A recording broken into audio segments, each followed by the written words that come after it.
Got the middle game of this three-game weekend series. It is the Cleveland Indians who just kind of feel like they're counting down the days to their third consecutive division title, taking on Shohei Ohtani, Mike Scioscia, and the Angels of Anaheim.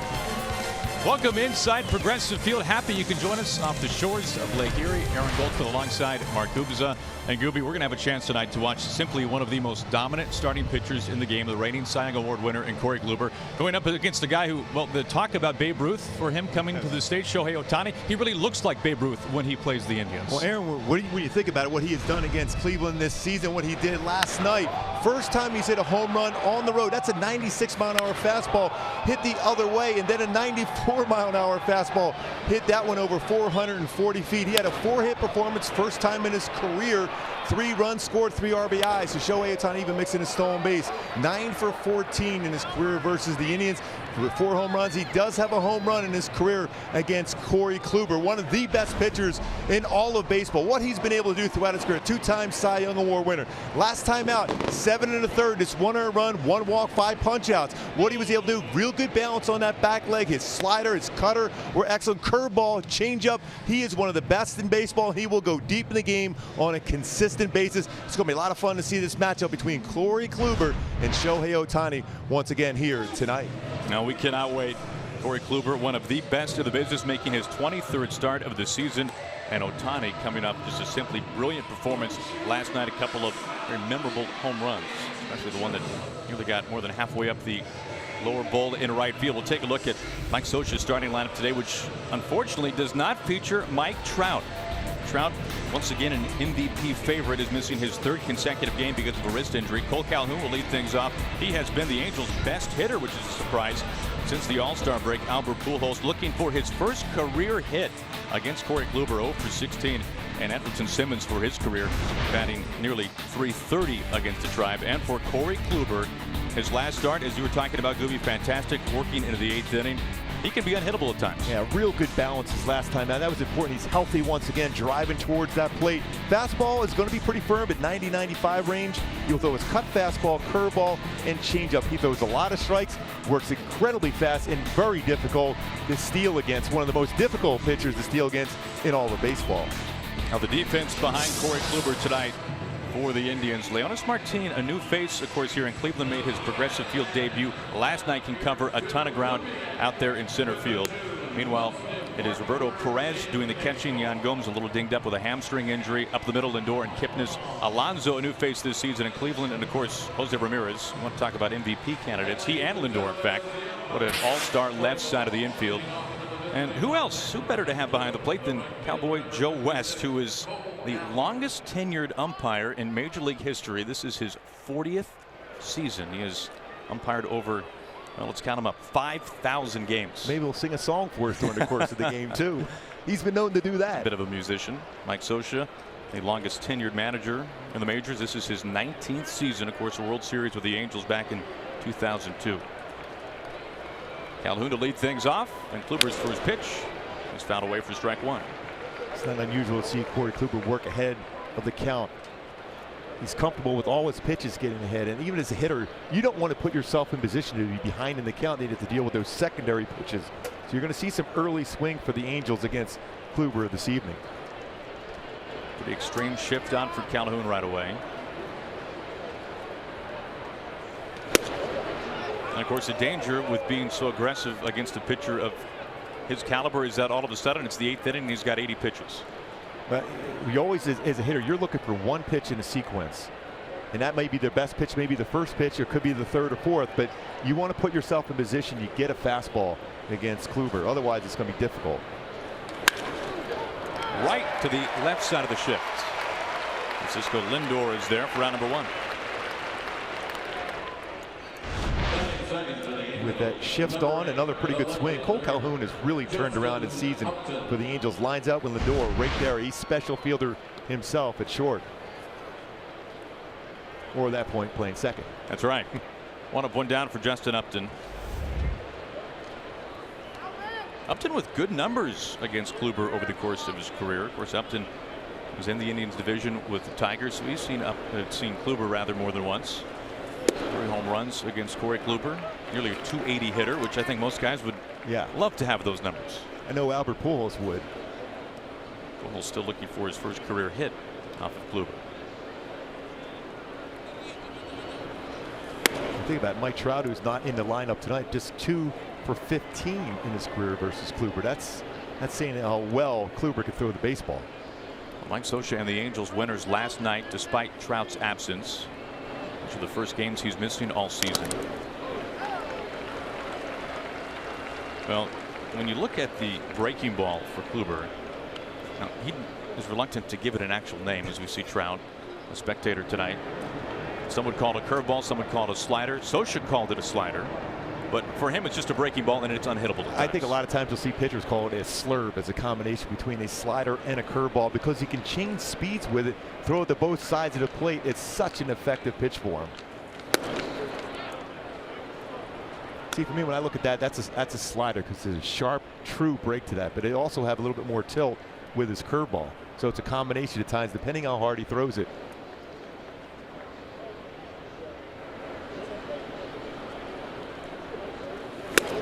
Or a strikeout for Corey Kluber.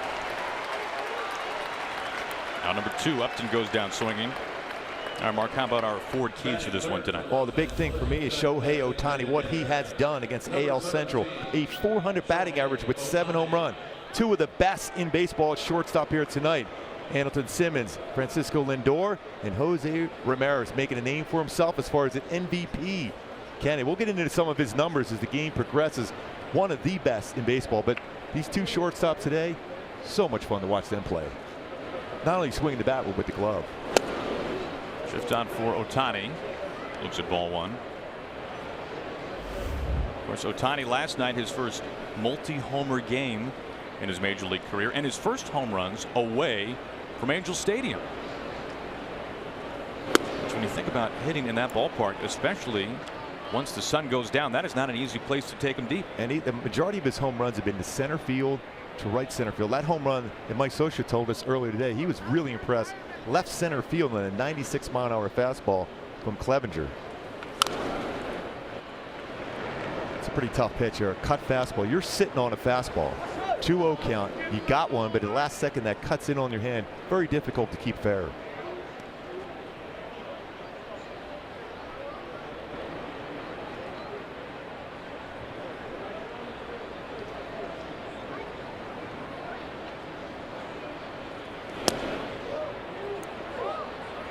Three and 1 to Ohtani. Kluber's second start this season came in Anaheim. That was back in April, of course. 2 runs, 7 innings, 6 strikeouts. He did give up a home run to Ohtani in that game. There's a cut fastball. And both home runs that Ohtani hit last night against Clevenger were fastballs. And there's nothing you can do. You're sitting, you want to get a fastball, Shohei Ohtani, but Kluber goes, I'll give you a fastball, but I'll cut it instead. The payoff. Strike 3 call. Back-to-back strikeouts from Corey Kluber to end the top of the first.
Now the starting lineup for Terry Francona, one of the best leadoff hitters of the game. Francisco Lindor leads things off. Jose Ramirez, what a campaign. 25 steals, 32 home runs. And then, of course, the DH Edwin Encarnacion with nearly 25 homers.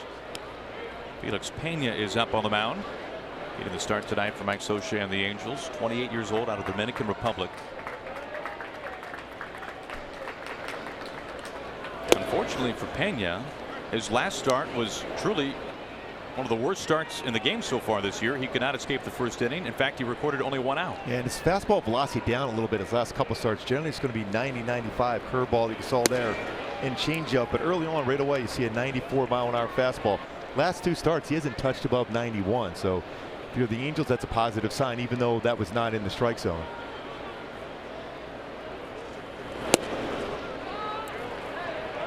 Another fastball missing. 3-1 to Lindor.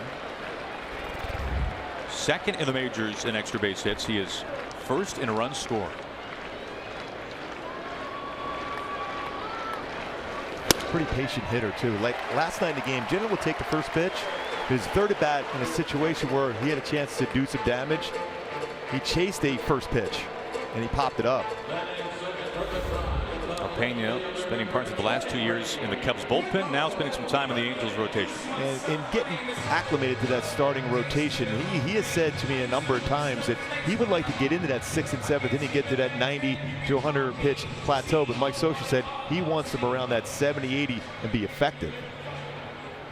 Now Pena, you look at his age, 28 years old, and you might think that he's a little bit more of a veteran than he really is. And now faces Michael Brantley. Leadoff walk to Lindor. If you think about it, in terms of major league experience, this is only his 8th career big league start. He has fewer than 80 innings in the major leagues. Very young pitcher in terms of experience.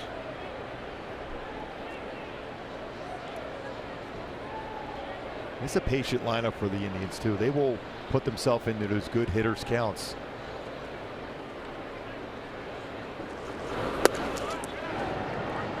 Arcia keeping an eye on Lindor down at first base. 1-1. Learned a little bit of that from Martin Maldonado, who was traded over the Astros. He's one of the best he was as far as back picks to first base. Simply one of the strongest arms. That's one of the interesting things this year about the Angels. They can make a strong case. Won the winter. Billy Epler was very busy. They won the prize of the offseason in Ohtani. And there have been 3 teams in the American League West who were buyers at the deadline, and the Angels were not one of them. In fact, they were sellers. You mentioned Maldonado. Kinsler going to Boston, unfortunately now on the disabled list. And Mike Scioscia's club has dealt with a lot of injuries, both to the pitching staff and even position players. Cozart has been out for a long period of time. That was another big deal they pulled off during the offseason, taken away from Cincinnati, a 3-year deal.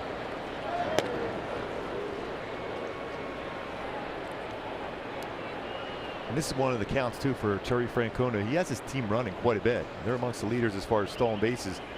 This is a fastball count. 2-1. You may see Lindor, who's got 16 stolen bases, and Brantley, who handles the bat well. This is a good count for them to do something.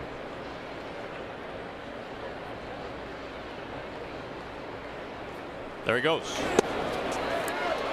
Simmons covering. They got him. Lindor caught stealing for just the 5th time this year. How quick that was as far as pop time for Arcia. Quickly gets rid of it. And 2 of the best. We talked about them earlier today. And Andrelton Simmons and Lindor, how quick they are with their hands. Quickly gets that tag in there before Lindor is able to get to second base. Now wipes away that leadoff walk.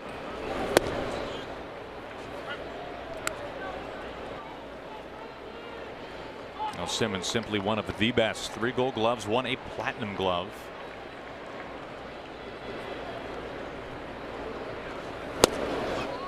Consecutive walks.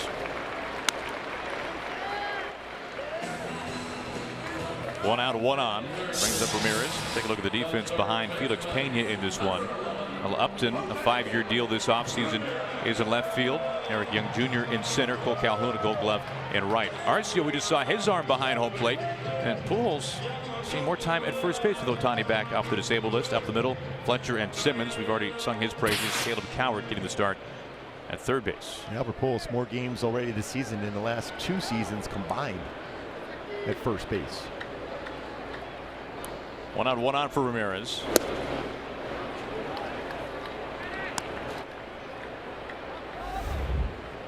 Ramirez first in the majors in extra base hits and is now in second place in terms of home runs. JD Martinez going deep today against the Yankees.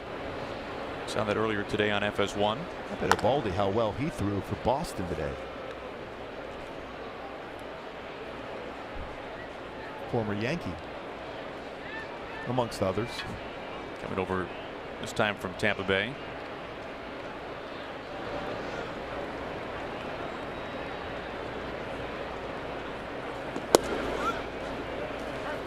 A ball and a strike. Absolutely amazing what he has put together on the offensive side. Getting on base, working counts, walking, driving the baseball, uses the whole field so well. And if you make a mistake anywhere near inner half of the plate, it's going to go a long way. Now, he had a 32 game on base streak in the first half. Starter for the American League at third base this year and last season. He had a tough time with off-speed backdoor pitches last night. Unusual to see him strike out as many times as he did last night. That was all backdoor sliders. High pop-up slicing. Simmons wants it. 2 outs. It's funny, sometimes even the best hitters, when they're in certain counts, they're trying to get to a pitch, but they jam themselves and get themselves out. That's why you always try to preach to pitchers, whether at any level, whether it's high school or college or professional baseball. Hey, hitters can get themselves out if you throw enough strikes, but if you walk people, already paying you with 2 walks in this game, you put yourself in a tough situation. Now 2 outs. Brantley at first base after the walk. Here is Encarnacion.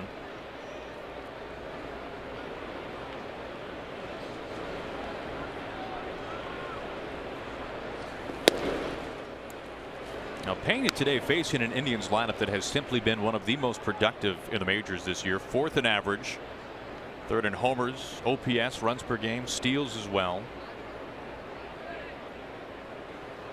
And Encarnacion, one of 4 hitters who have driven in at least 60 runs so far this year. No other team can say they have that many 60 RBI men in the lineup. And when you talk about powerful offenses, you generally go to Boston, New York, Houston, but Sure. it's Cleveland. Terry Francona's club has been very effective, especially when they get on a roll. They're very tough to stop offensively. But if you make some good pitches, you can shut them down at times, but when they get on a roll, it's tough. Upton comes in left field. And he puts it away for round number 3. So consecutive walks to open up the first, but no harm done.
with us tonight from inside Progressive Field.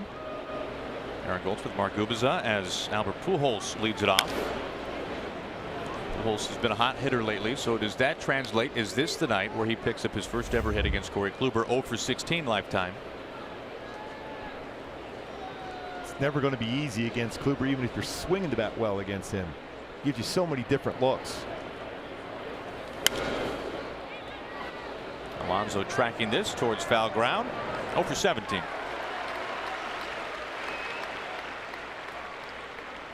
MLB.TV is now available at a lower price for $59.99. Watch every out-of-market regular season game. Plus, get free subscription to MLB At-Bat Premium. Blackout and other restrictions do apply. Visit MLB.TV to take advantage of this special offer. One up, one down here is Andrelton Simmons. A lifetime .328 hitter against the Indians. He's always been really good on four seam and pitches upper part of the strike zone.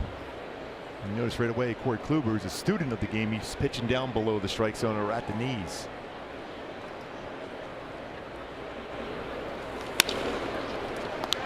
Down to one knee, Lindor.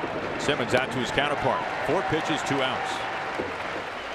What do you think, Gooby? If you want to be a really successful hitter in the game today, do you have to be able to hit that pitch up in the zone? You have to make that adjustment. I know Cleveland, even in spring training as a hitting club, they made that adjustment because they saw what the Astros were doing, how successful they were. That four-seam fastball, that rising spin rate on a fastball, that you have to try to bring those hands up and get through the baseball. It's not easy to do. It's always been a difficult pitch to square up, but you have to make that adjustment. It's like everyone does in baseball.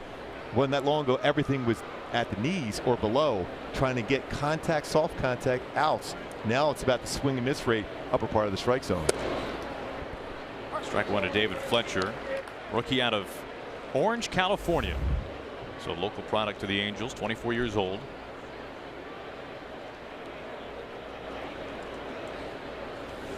Comes in, gets a piece of him. His favorite player growing up, David Eckstein. And you know he wasn't getting out of the way of anything on the inside part of the plate. Runs this way. Just a little bit of a drop in his elbow and wears it right in the rib area. I don't know if David Eckstein would like that one either. I'm sure David Fletcher doesn't either.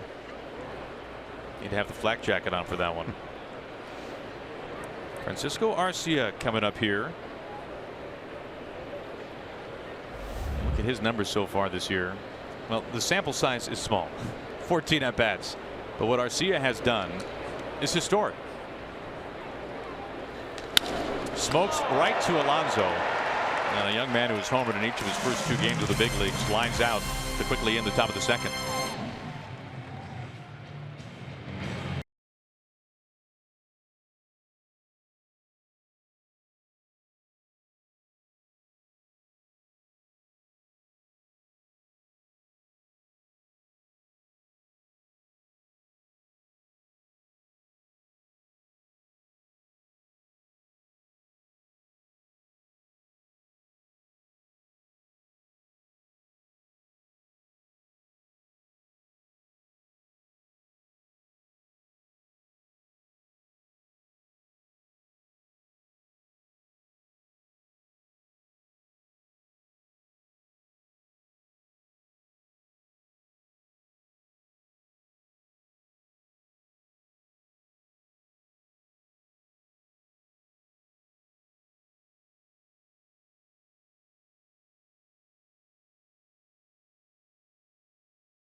Swiffer. If you've got a life, you got a Swiffer.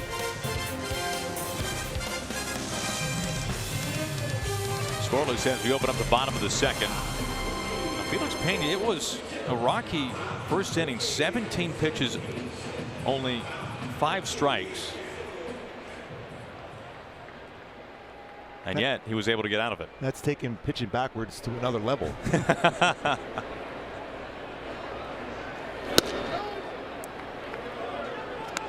First pitch missing, ball 1 to Yonder Alonso. So he has gone ball 1 to each of the first 5 hitters.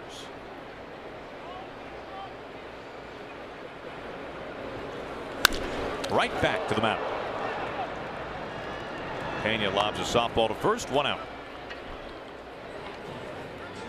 I get ready for the best young hoop stars in the world at the first ever Junior NBA World Championship, featuring players from 70 countries on 32 teams, all in one global event. The championship begins Tuesday right here on FS1 or stream it live on the Fox Sports app.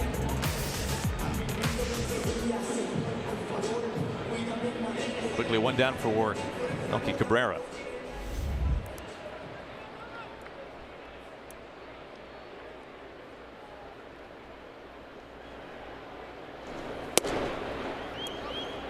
And another 1-0 count to start in the bat for Pena against Cleveland.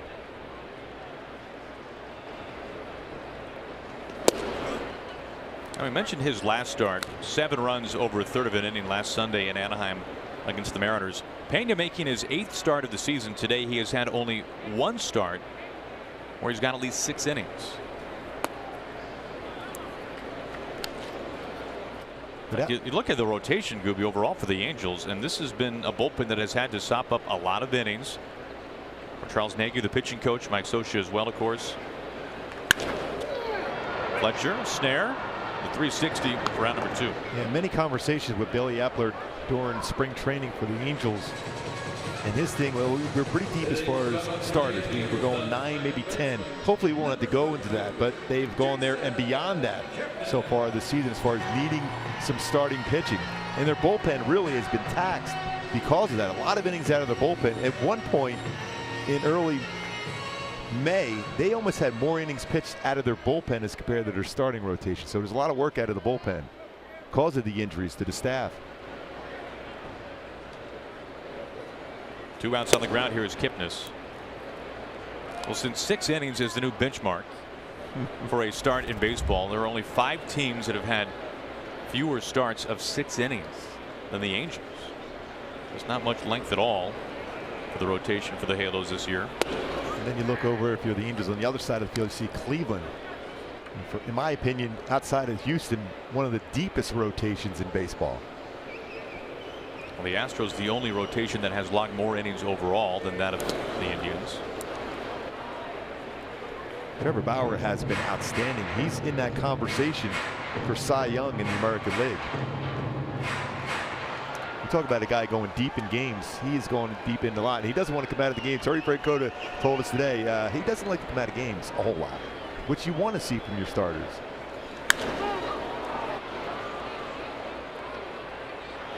Just like the first inning, the second ends with Upton making the catch in a very quick bottom of the second for Felix Pena.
He's been batting 8th, leads it off for the Angels.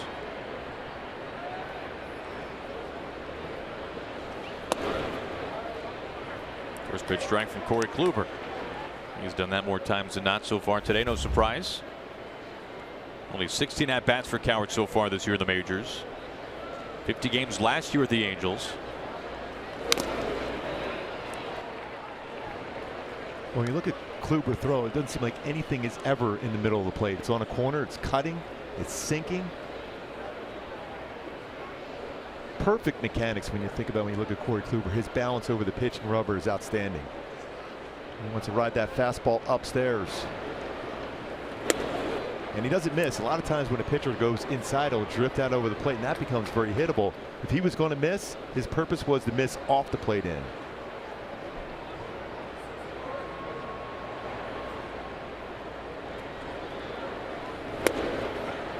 Strike 3 called. Third strikeout. And the second that comes looking, facing Kluber. Unhittable pitch, a backdoor slider. You give up on it as a hitter, you think it's a ball, and you're at the mercy of the home plate umpire. There's this grip of his backdoor cutter. He can control both sides of the plate with that pitch as well as anybody in the game. There's a reason why he's won a couple Cy Youngs. Outstanding career numbers, ERA, pitching in the American League. Eric Young Jr. slices this inside the bag and out to Brantley. He hunts for 2. That long slide, and he gets in there safe. First hit comes from the number 9 hitter with just 10 at-bats so far this year in the big league. Yeah, picked up his first hit of the season as an Angel last night. Stays back on this baseball well, and that's one of the few. He did get the middle part of the plate to stay back and lines that one down into that corner. Brantley played that very, very well. Has a strong throwing arm and a good throwing position, made it a lot closer play, especially the speed that Eric Young Jr. has.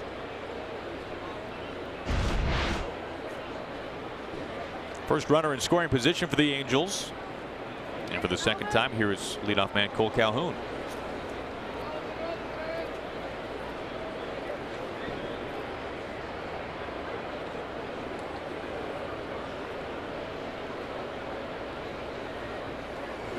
Now the turnaround this year from the start of the season to now in Cole Calhoun is remarkable. That is not reflected in the overall numbers.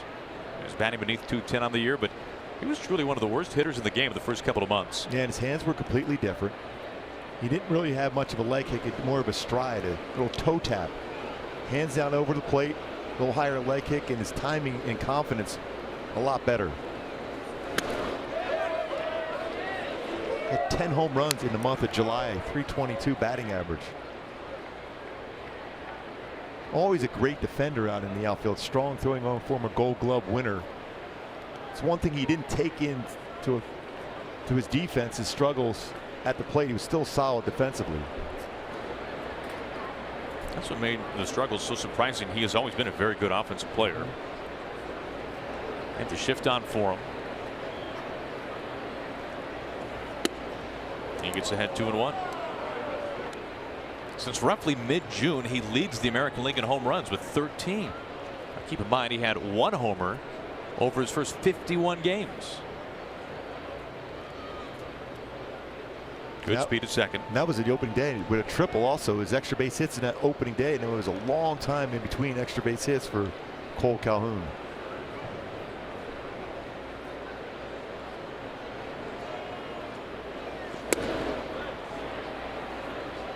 Early in the season, he would chase that pitch. You can see the confidence in the batter's box now. He's able to read that one out of the strike zone, out of the hand of Corey Kluber.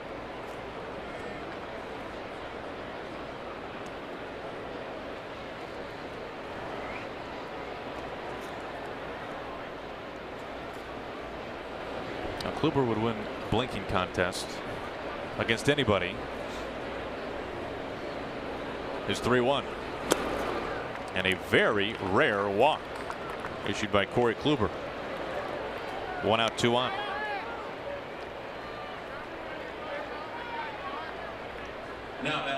Now, you were mentioning some of the numbers for his career. You can see the reigning Cy Young Award winner, also in 2014. 3rd most punch outs in franchise history. They've had a couple of good ones, especially in Feller and McDowell. How about the last one? One of two pitchers with 200 innings, 200 strikeouts in 4 consecutive seasons. The other being Max Scherzer. That's pretty good company you're in. He has been very, very good, very durable. 1 out, 2 on the pitch to Upton. Great work ethic. Outstanding shape. Allows him to get to that 200+ innings pitched each and every year.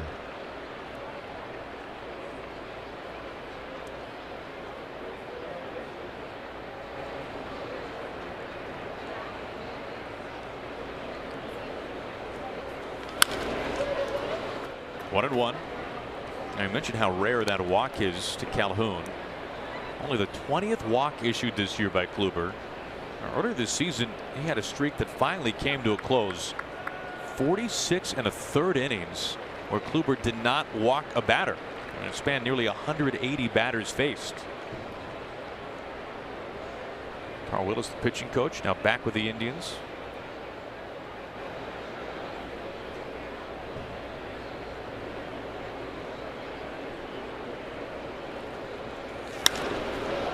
High the opposite way out to Cabrera. Right in front of the track. Young with good speed will tag and easily trot into third base. So 2 outs, runners on the corners. It's pretty good base running there by Eric Young Jr. because you see an outfielder going back. It's going to be a difficult, longer throw. And anytime you're at third base, especially with a pitcher that has a good curveball and cutter, there's a chance it could be a pitch bouncing there. You get a run that way. Let's go back to the last time Kluber faced the Angels, April 4th, his second start of the season. Not even Zimmer can catch that one. Dead center field. And when you hit a home run against Corey Kluber, and then he homered against Luis Severino on a 98-mile-an-hour fastball, that's when you saw some special things in the future for Shohei Ohtani. He's touched 101 miles an hour pitching, and he's also touched some 96 to 98-mile-an-hour fastballs out of the ballpark. And Kluber struck out Ohtani looking to in the first. Ohtani batting with 2 outs and runners on the corners. Pours over strike one. Ohtani makes pretty good adjustments. Last at bat, Kluber threw him a couple cutters in, got him out looking on a cutter away.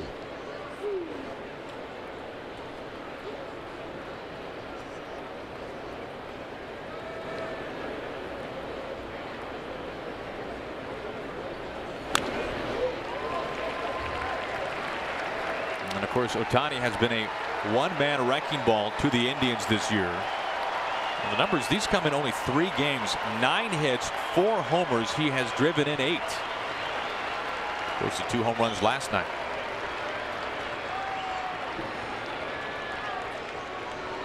But behind here, 0-2 to one of the game's best.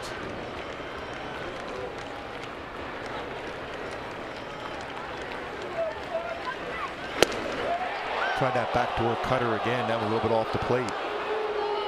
When you talk about popularity in the game, Shohei Ohtani, everywhere he goes, it's a slew of people trying to come up and say hi, get an autograph, or just get a glimpse of this version of Babe Ruth, what he's been able to do this season.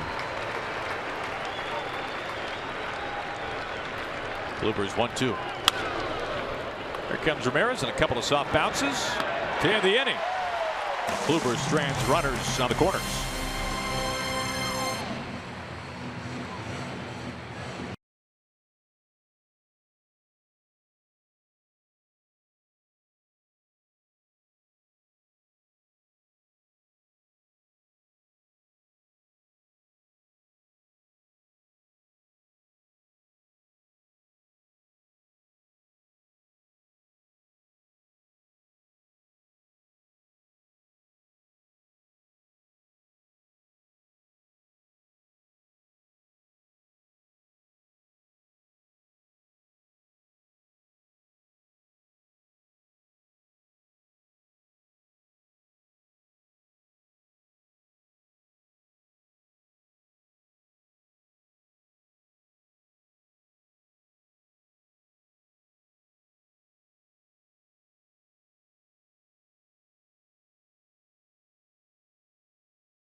No scores. We go to the bottom of the third. That's where the catcher for the Indians, Roberto Perez, leads it off.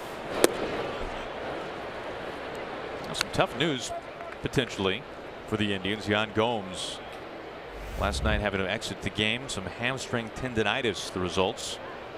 So the all-star starting catcher for the Indians, not on the disabled list, but he'll be down a couple of days, it sounds like. This finds Fletcher at second. 2 outs, or excuse me, 2 pitches and 1 out.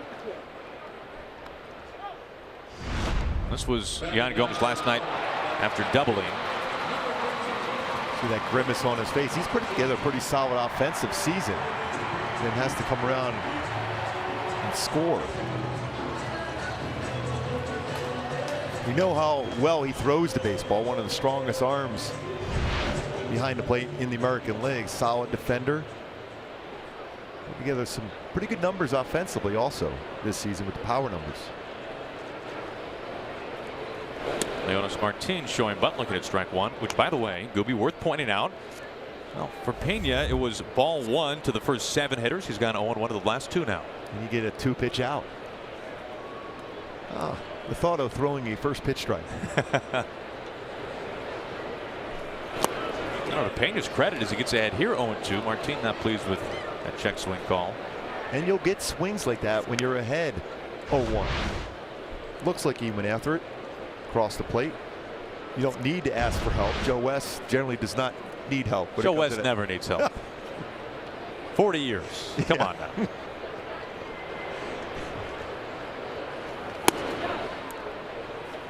Now you were telling me that you never had him as an umpire? No, and I've known him for a long time, but I've never had him as an umpire because you always had those National League umpires and American League umpires for the most part in my career. Never had Joe.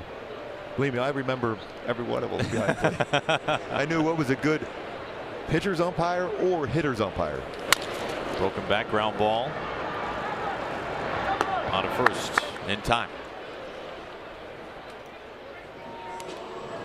Now the MLB At-Bat mobile app brings every baseball moment to your favorite devices. Catch it all season with free MLB.tv Game of the Day, live radio broadcasts, in-game highlights, stats, news, and more. Download MLB At-Bat today. It's your #1 app for live baseball.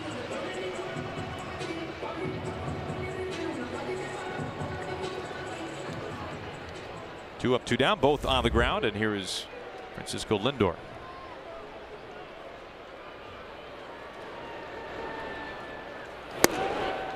It's a tough play there for Coward at third base, but he showed off a strong throwing arm. In high school, there was talk about him being drafted as a potential pitcher, but he can rush his fastball upper 90s in high school. And being a first-round pick, playing third base, has really struggled to hit at the major league level, but he's a very good defender with a strong arm.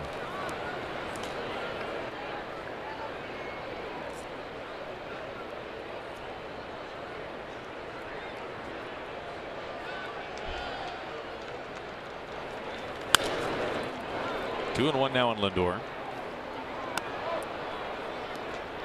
Now Lindor is already approaching his career high in home runs. That came last year, 33 a season ago. He's got 27 entering tonight.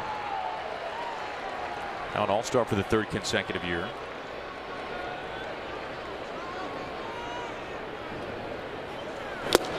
Just barely gets a piece. 2 and 2. And so often we talk about faces of baseball. For me, Francisco Lindor is one of those faces of baseball. Loves the game, has that smile, that energy, and he's put up some pretty good numbers to go along with that. One of my favorite players watching and get a chance to see, not as consistent as you'd like to, but when you get a chance to see him on highlights, he's always doing something special. He gets rung up here, caught looking. It's another 1-2-3 inning by Felix Pena.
Angels.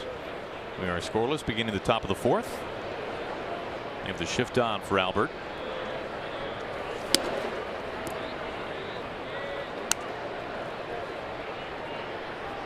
Pujols now at number 24 on the all-time hit list. Next man up for him to track down is Ichiro. 21 hits shy. Into the shift. Lindor makes the long throw for number 1. Well, 2 terrific National League games are coming to FS1 next Saturday. We're looking forward to both of these. First, Anthony Rizzo and the Cubs hosting Bryce Harper and the Nationals, and the Brewers face off with the Braves. It all starts at 3 Eastern on FS1, or of course you can stream it live on the Fox Sports app. Well, the Brewers really active at the trade deadline. They're a pretty deep team now. Milwaukee a game out. The Braves a half game outside of first. Well, the National League is wide open. It really is. Stark contrast. This the opposite way in front of Cabrera. Andrelton Simmons a 1-out single. Yeah, we talked about his first at bat where he can get up on a high pitch as good as anybody in the game. It may not look perfect on the follow through on the swing, but he will make hard contact on an elevated pitch. Drops the elbow to create that rising action on the fastball and brings his hands up. That's letter high and hit pretty hard the right field for a base hit. Good speed at first for a pitcher that has not allowed a stolen base since last August. And Corey Kluber. Can you pinpoint a reason why? He's got a very good move and he's quick to the plate. Even though you see a little bit of a leg kick, but he holds the ball. The best way to stop a running game is hold the baseball. Remember Ricky Henderson telling me that a long time ago. I could not steal bases if the pitcher held the ball. You could be quick to the plate. I'll time you. But if you hold the ball, most base stealers want to get some momentum going. Kluber, very good as far as holding the baseball. Now, Ricky was the greatest. Just ask him. Here's Fletcher at the plate, 1 out, 1 on. You see how well he holds the baseball. When you look at times to the plate, I mean, he's probably around average. He's going to be anywhere between a 1.25 and a 1.35, which is about average for major league pitchers. So he doesn't use a slide step. Cliff Lee, who used to be here with Cleveland, had a tremendous slide step. Even though he didn't have a great move at first, so quick to the plate. Corey Kluber, just the opposite, holds the ball well. Quick footwork to throw the first also. Well, there goes Simmons taking off. Hit and run on. Lindor cannot get the tag on. He throws out at first. What we say about 2 shortstops with the quickest hands. He almost was able to reach back and touch Andrelton Simmons going by to get a double play, but under control. A lot of shortstops will panic and it'll be a difficult throw. Even though he has 13 errors this season, still one of the best, not only in the American League but all baseball at shortstop. Now for the second straight inning, the Angels with a runner in scoring position against Kluber. Here is Arcia.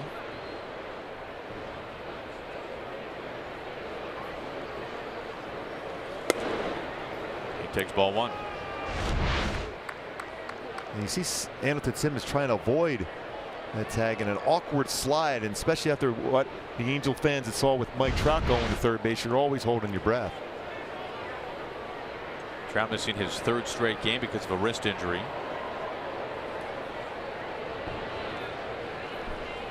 Of course, last year much more catastrophic for Trout and the Angels, missing 6 weeks, a torn ligament in his left thumb on a headfirst slide in Miami.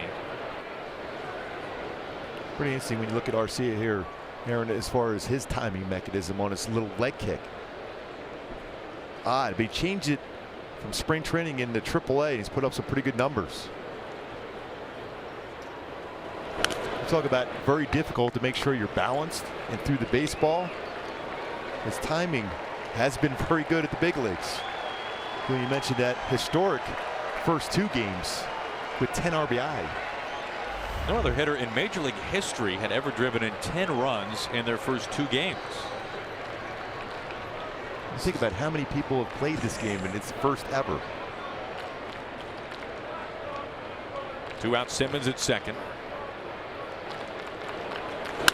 Hard hit, Alonso. A low pick right by the shoelaces, and that will end the top of the 4th. We remain scoreless.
Out their 7th overall this season. A packed house here at Progressive Field.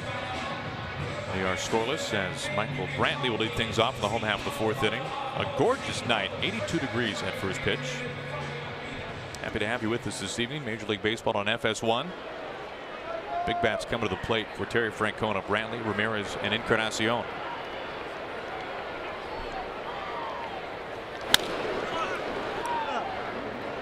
Numbers wise against Pena this season, coming into this game, 346 versus his fastball.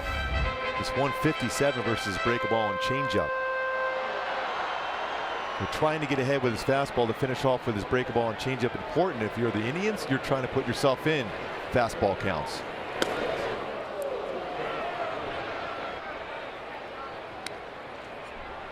Now Michael's father, Mickey Brantley, in the house tonight, former big leaguer. I remember facing him quite a bit. 4 years in the majors, all with Seattle.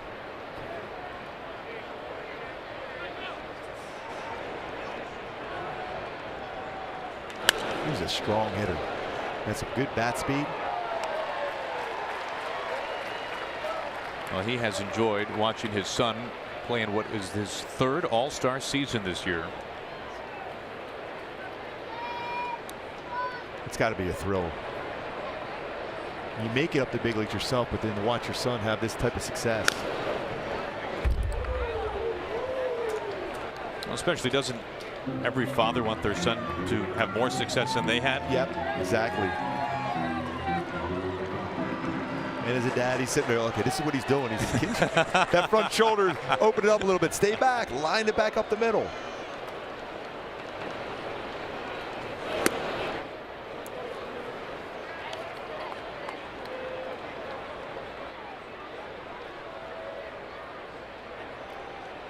Two balls and 2 strikes to Brantley, leading things off. He's been a little cold since the All-Star break, batting .200. Remember, it's been a long time since he's been playing consistently, dealing with some injuries. So every once in a while, your back gets a little bit slower because of the at-bats keep coming, and you want to stay in your routine as far as early work, batting practice, all that. But sometimes you just step back a little bit more and just swing during the game.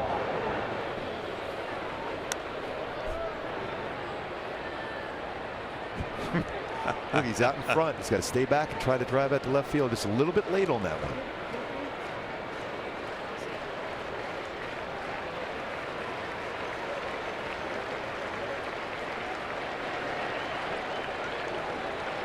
The 8th pitch of the at-bat. That's the 3rd walk, and the first since the 1st inning of Felix Pena. Leadoff man aboard for Jose Ramirez. Glad you can join us here tonight from Progressive Field. Aaron Goldsmith and Mark Gubicza. And Gubi, when we were talking with Terry Francona today, I think one of the real questions probably around this Indians team is how do they stay from being bored? Right? They're just counting down days until they win their 3rd consecutive division title. Their record within the division, well above 500. The record outside of the Central, beneath 500. And that's the thing with Terry Francona. When we were talking to him earlier, he said there's certain things they has to try to get them to stay focused, because once you get into the postseason, every game means something. In other words, you fall behind in a series, you could be out quickly, so you have to have your focus and everything going well. The 2nd time in as many at-bats Ramirez has popped up to Simmons. And you can see the numbers against the Central. They have just dominated their division, the most downtrodden division in the game. And the rest of the majors 27 and 34, including a losing record against the American League West. But the point is, you have to, as a manager, try to keep your pitching staff focused. You got to keep your lineup really putting good swings in every single night in the batter's box, and you still have to stay aggressive running, and you got to play good defense. All those things come into play, but you got to have the team focused. Every game means something all the way to the end, so you have momentum going into the postseason. And if you ask anybody around baseball, this is still one of the most dangerous teams. Now they got Andrew Miller back in their bullpen. They are as good as anybody in baseball because they can hit for power, and they can run. Teams that are successful through the postseason are guys that put the ball in play and can manufacture runs along with hit the ball out of the ballpark. 3/4 swing and a miss, 1-1 to Encarnacion. Now, for the first time in Francona's tenure here with the Indians, the bullpen was not a weapon in the first half. In fact, By even the most basic of numbers, the bullpen was one of the worst in the major leagues. And it's a different story now. It's been a remarkably different bullpen since the All-Star break, now in part because of a deal made by the Indians. Of course, Brad Hand, the closer for the Padres, has come over. Adam Cimber as well.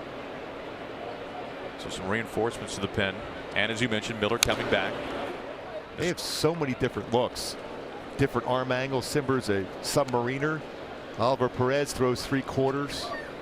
You got Andrew Miller, who has one of the most devastating sliders in all of baseball, give you multiple innings. So they're getting there, but he's going to have to try to work that bullpen into shape this year, especially with Andrew Miller. It's almost like spring training for him, where they're going to find a way to get him as many opportunities to get back, to get a good feel, because his fastball command was not there last night, his first time back from the disabled. His slider was. Still 1-2.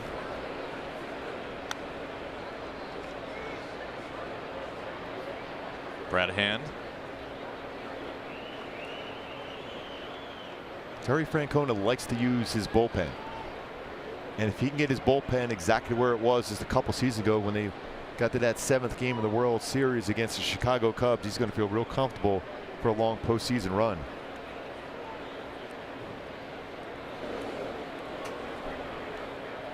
Now wait, did you say that Terry Francona likes to use his bullpen? Maybe once in a while. He even told us that today. I like to use the bullpen. We go, no, really? Well, after 2 months down because of a knee injury, Andrew Miller off the DL last night, making his return. It's that slider. He can throw his slider both on the back door of the right-handed batter or down in that back foot. His fastball was around 91 to 93, but his slider, so good.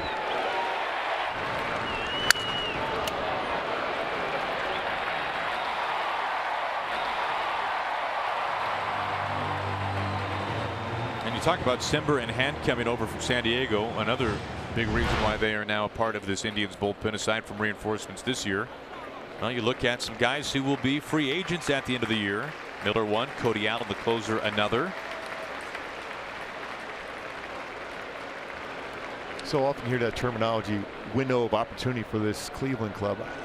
For me, especially with the young infield they have, they still have at least 2 or 3 years, and they'll add on as they go along, but at least 2 or 3 years to be dominant in the AL Central. After a brief delay, the 1-2.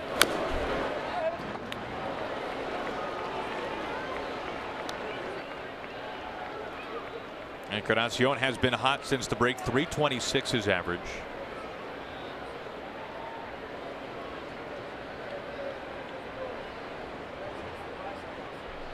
Batting with Brantley at first base, 1 out, 1 on.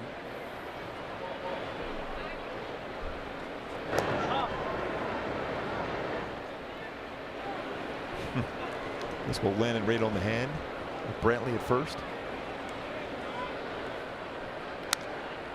84 stolen bases as a team for Cleveland. Lindor was caught trying to steal in the first inning. They're third in the majors in steals.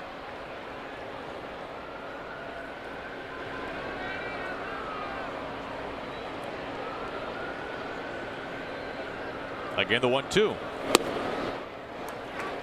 See why he has those good numbers versus his break a ball and changeup. Mentioned that, just 157 coming in the game. That's a sharp break to it.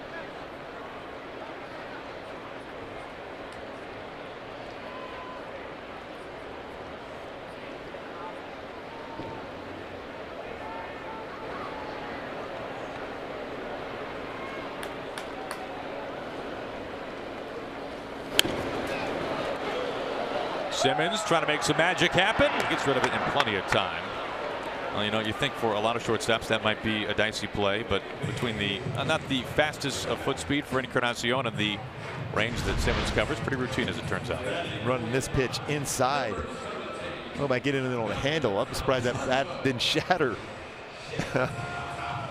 Tried a little Phil Mickelson little lob shot in there, but Andrelton Simmons does not allow that to happen.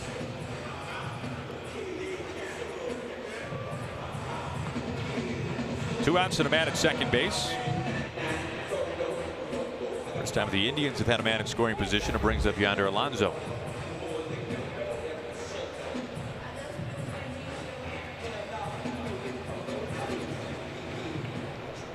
Alonso before, although we've seen him the last couple games very selective. He's generally a guy that will be up there swinging at the first pitch if it's in the strike zone.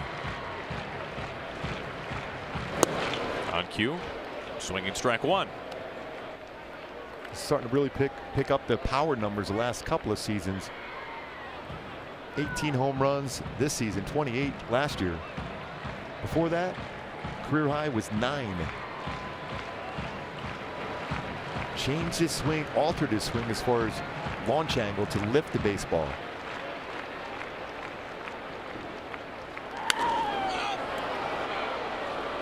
Simmons charging over. He wants this one as well. And he puts it away to end the inning. Brantley stranded at second.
Sponsored by Swiffer. If you've got a life, you got a Swiffer.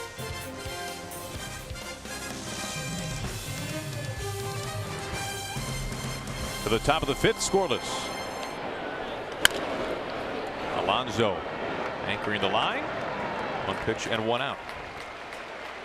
Let's go back to our studios in Los Angeles. KB, what you got going on? Stepping in now for the Angels, the center fielder, Eric Young Jr.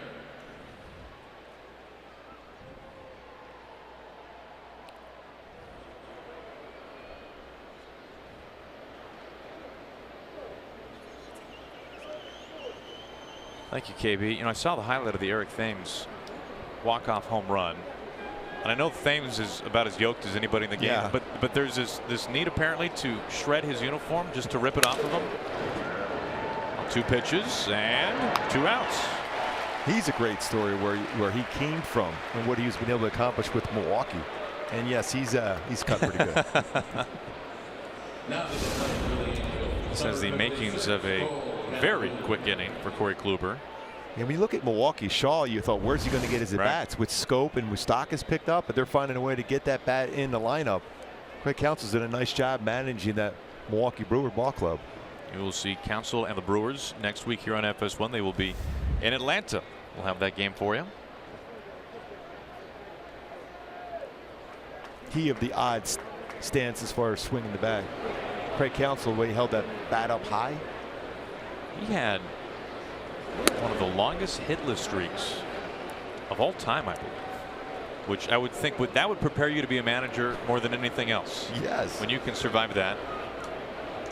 Because you know what it takes to be successful, and then when you struggle, to be able to have those conversations with your players. He is Mr. Milwaukee. Did he play baseball at Notre Dame? Is that where he went? Does that recall? It sounds familiar. Yeah. Nailed it. 0-2 on Calhoun.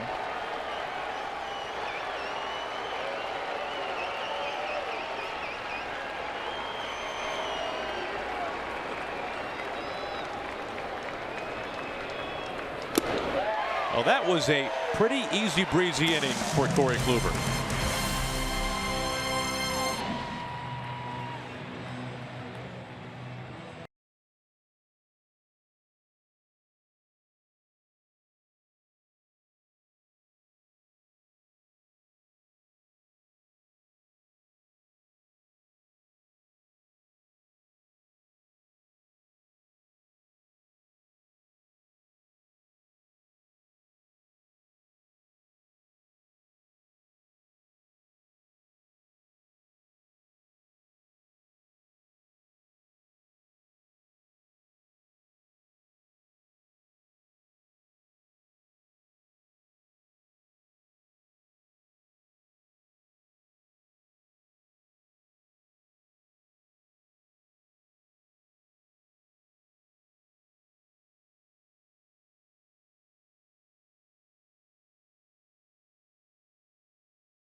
Now a Hall of Famer, Jim Thome, one of the great home run hitters of all time. His statue here at Progressive Field.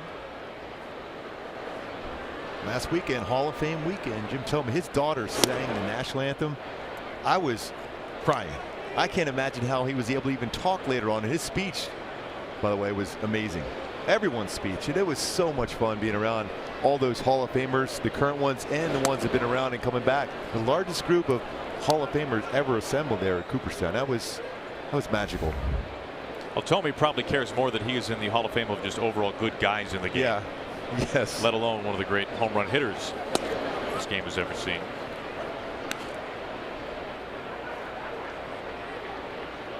And the amazing thing, when you walk up on him, you don't realize how big he is, and you're absolutely happy he's a good guy. The 1-2. Levels it up, 2 balls and 2 strikes. Melky Cabrera beginning the bottom of the 5th inning. Felix Pena really has come back after 2 walks to start the game. He's been very good. Not allowed a hit to this moment. Mike Scioscia was looking to get to that 80 pitch range with him. It's a good 2-seam fastball. Struck at Lindor with that very same pitch. Tries to run that one back. Freezes a hitter at the hip. A la another Hall of Famer, Greg Maddux. Made that famous. Young in center, sizes this up for round number 1.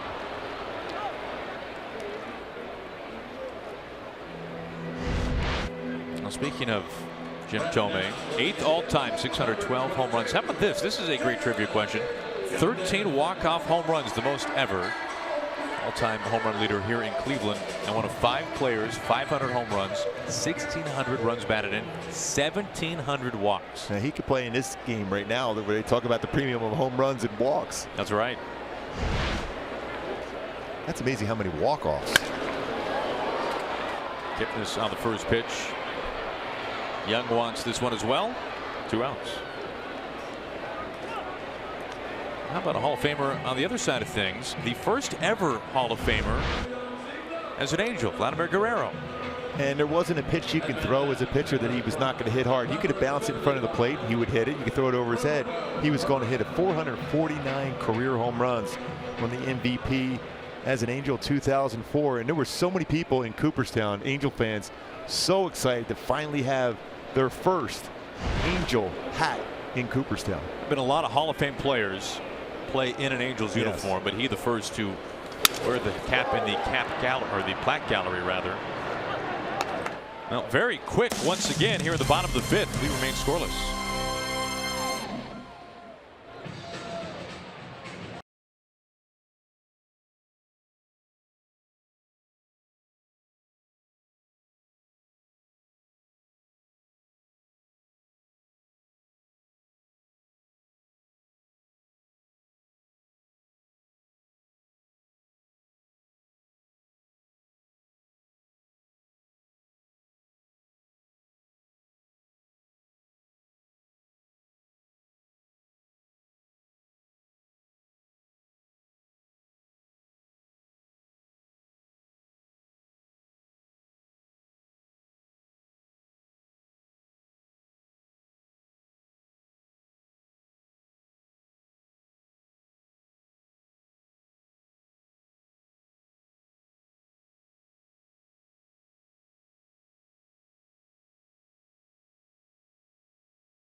To face the minimum in the fifth inning. We open things up here in the sixth.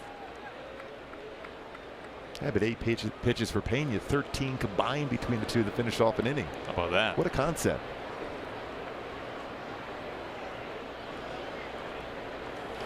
Upton goes after the first pitch. This drops in. Lindor, bare hand throw to first, and he got him. What a play! Are you kidding me? Under control. As soon as that baseball hit the grass, I thought there was no chance at all for Lindor to make that play with Justin Upton, who runs very well. Even though you're jammed out of the batter's box. Falls in nicely. And on the bare hand, and all in one motion, a perfect throw from Francisco Lindor. We talked about it in the beginning of the game. Two of the most special shortstops in the game on display here this evening. What a play that was. Well, that is incredible. Even Anderson Simmons is tipping his cap at that. In steps Ohtani, showing bunt. I'm sure Terry Francona would love it if Ohtani bunted. The last at bat versus Kluber here in the third. Pitch by pitch, see if there was a just made cutter first pitch. He got him out on a couple cutters last time. Break a ball, curve ball down lower part of the strike zone out in front. Tried to backdoor cutter just a little bit off the plate. And then a little off-speed pitch got him out in front, gets that ground ball out to third.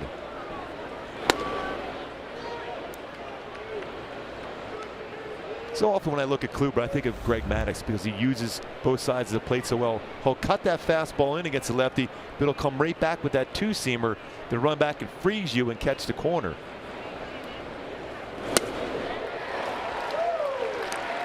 Kluber ahead 1-2.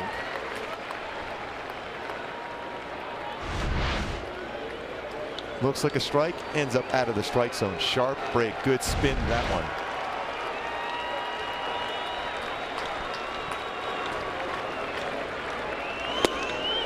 Backs him off and gets a strike call. Good punch out. Greg Maddux That's the Greg Maddux fastball that made it so good.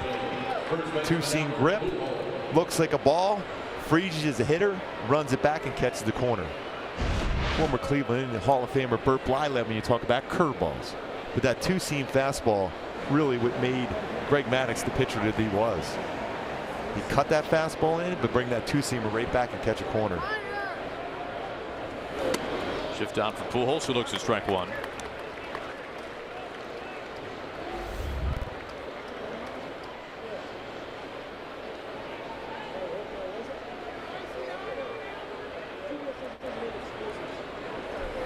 Pujols now 0 for 18 in his career against Corey Kluber. There's only been one pitcher he has ever faced that he has gone hitless in a longer streak against, and that was Hisashi Iwakuma, who's been on the disabled list all year for the Mariners. 0 for 20.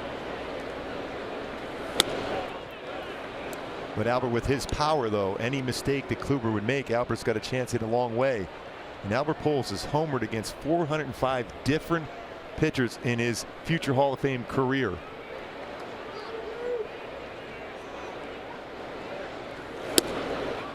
Pujols ahead, 3 balls and a strike.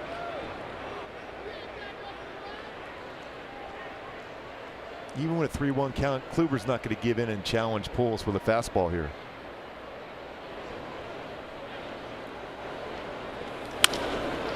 Well, he picks up his first hit. Pujols now 1 for 19 lifetime against Kluber. That's a pretty good piece of hitting by Albert. Stayed back on that one well. 92-mile-an-hour fastball. Did throw it.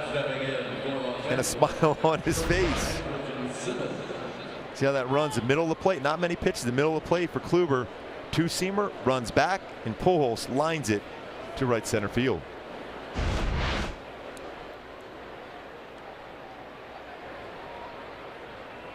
And Albert Pujols is telling Yonder Alonso, yeah, that's my first hit. Throw that ball back. Yes. Authenticate that. 2 outs. Pujols at first base. Here's Simmons, who singled his last time up. Numbers this year against Kluber, and they're not great numbers. But if you're going to get a hit against him, it's more like it's going to be a fastball. 269 coming in. That was a fastball that Albert hit. It's 191 versus his secondary pitches. Almost no chance. That's why you see early swings, hoping you get a fastball first pitch. Weak ground ball. Kipnis, a little flip. And that will end the inning. Pujols is stranded.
Obviously a house divided there. Angels and Indians fan, as Leonys Martin leads it off for the Indians at the bottom of the 6th inning. Indians looking for their first hit against Pena.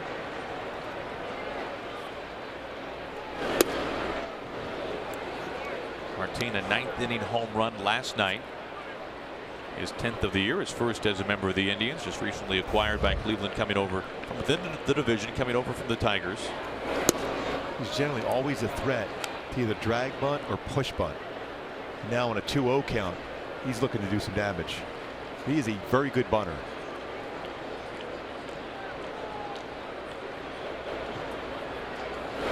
After he arrived in Cleveland and spoke to the media for the first time, Martin was quick to note that he is very happy to not have to face Corey Kluber and Trevor Bauer anymore.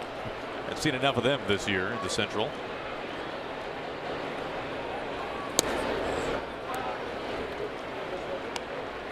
And the Angels remember him very well from all those years in Texas.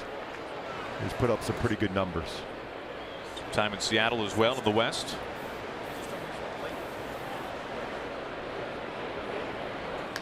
This is muscled. Crank, Calhoun, track, wall, and gone. Home runs back-to-back nights. And Leonys Martin finding a nice new home here in Cleveland. He has put the Tribe on top with their first hit of the ball game. Talked about put yourself in one of those good fastball counts, and that's exactly what Leonys Martin did against Felix Pena. And really, after the first inning, which struggles with command, is throwing the ball exactly where he's wanted to throw and hit his spots throughout. And he get a fastball there in this count, and it's right down the heart of the plate, lower part of the strike zone, that happy zone for a left-handed swing. 11 home runs on the season for Martin. Mentioned 346 batting average against Pena in his fastball this season. He was forced into a fastball there. Top of the order here is Lindor.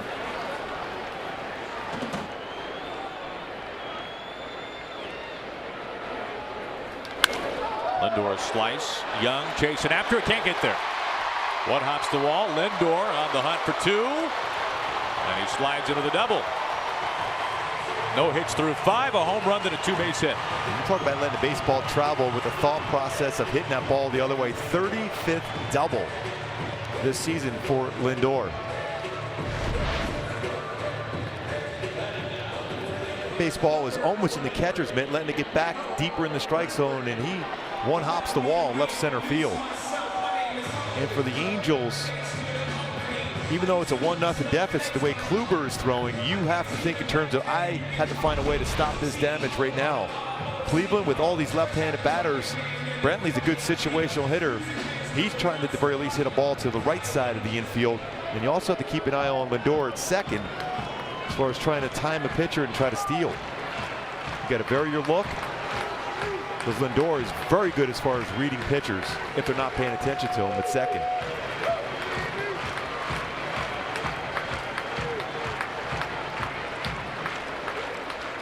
Way outside.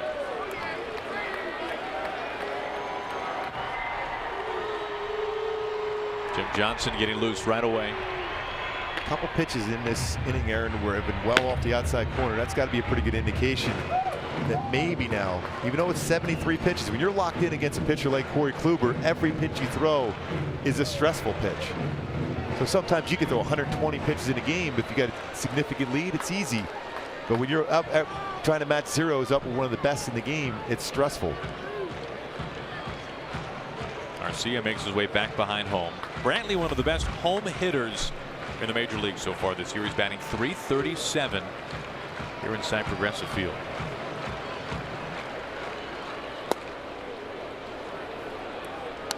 That being said, he is without an official at bat tonight. He has walked twice.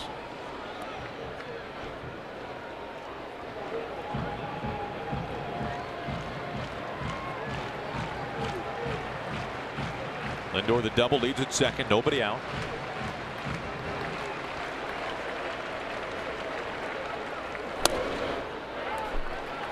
Now ahead 2-1. He has not chased any of those pitches for Pena that have been a little bit below the strike zone tonight. Been very patient. He is one of the hardest hitters to strike out in the game. The only man more difficult is the shortstop for the Angels, Andrelton Simmons. I hated facing those guys like that. At that point, my thought process was, hey, I'm going to put the ball in play in the first or second pitch. I'm not going to strike him out. So why waste sure. 5 or 6 pitches? He's going to put it in play anyhow. So give him something close enough to the plate where they're going to make contact and then utilize your defense.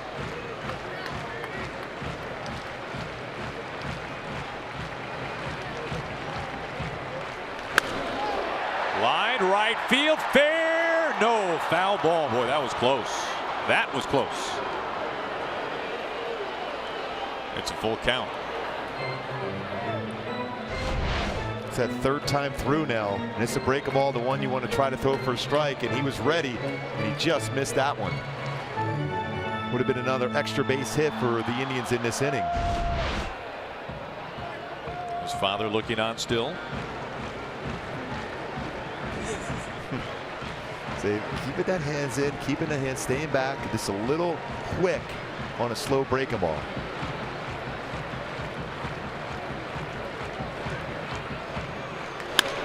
This time up the middle into center field. Lindor hits the bag at third. He's coming home. And the Indians have jumped out to a 2-0 lead. And you see that clap for Lindor. What an at-bat for Brantley, because he was out in front slightly on a curveball. And then he's able to bring his hands up on a fastball that was in the inner half at 91. It's pretty impressive.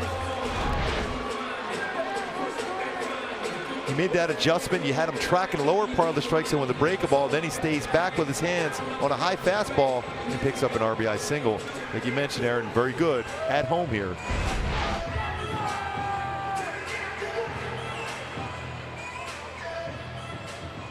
Nobody out. Brantley at first. As we look at our Budweiser game summary, Pena, 5 no-hit innings. Now a couple of hits and a couple of runs here in the 6th inning. Kluber, basically what you come to expect. 5 strikeouts over 6 scoreless.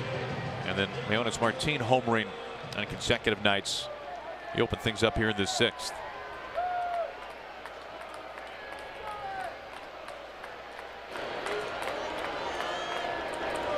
A very rare 0 for 2 so far for Jose Ramirez. As he looks at strike 1. I mean, it has been nearly impossible to keep him off the bases. 1 for 6 so far in the series against the Angels. Since the start of May, this is almost unbelievable. Since the beginning of May, Gooby, there have been 4 games where he has not reached base. That's why his name is at the very top as far as that list of MVP candidates.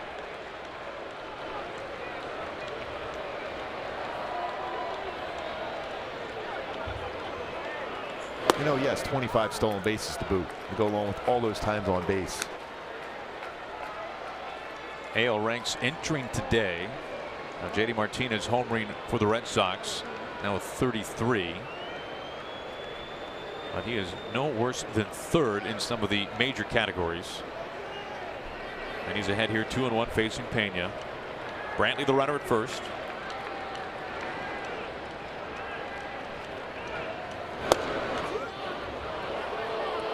I like to have that pitch back in the day. Call it strike.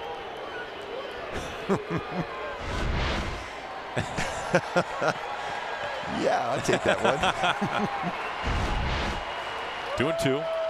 Now what that forces a hitter, you're more likely you're going to chase a pitch away. You'd have to pitch away, but he is going in now. Well, a lot of times the Angels, what they'll do is set the catcher in and throw over the first and then go back away. But if you see a hitter chase seeing that pitch called a strike, you have to go away.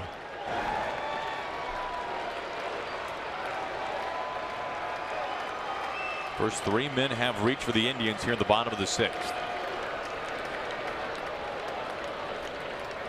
The 2-2. Out of play foul. Talk about missing location of a changeup. That was in the heart of the plate.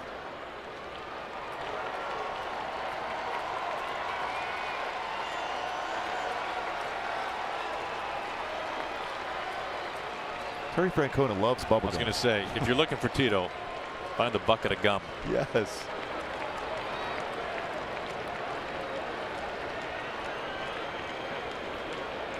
Another 2-2. Jackknifes in full count. I don't know how he got out of the way of that one. That was running right at his shin. Encarnacion on deck. Potential last batter of the game here for Pena. 84 pitches now.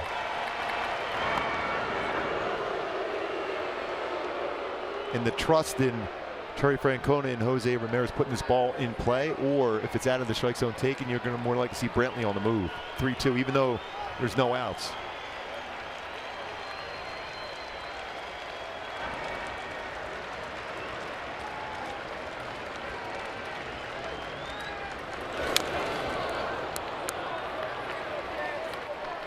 Count still full.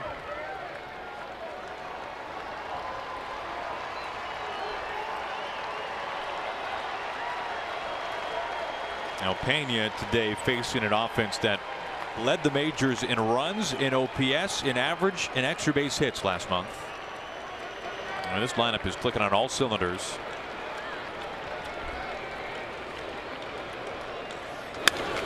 Sliced out to left, up and is able to make the catch. There's the first out of the inning. Baseball was hit pretty well. Justin Upton able to track that one down. And as expected, here comes Mike Scioscia. So Pena pitches into the 6th. 5 1/3. Allowing the 2 runs and responsible for Brantley at first base. Scioscia takes the ball. And he is going to his bullpen. We'll step aside. 2-0 Indians.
As Jim Johnson, a former All-Star closer, is on to pitch here with Brantley at first base in the bottom of the 6th inning.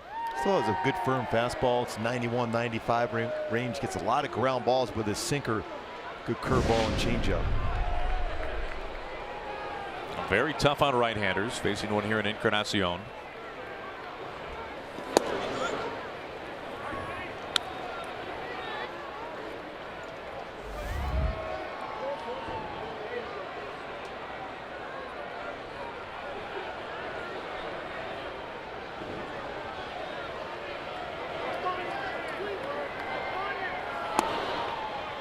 1 ball and 1 strike. It's a pretty big lead for Brantley, and Jim Johnson a little bit slower to the plate, susceptible to a stolen base.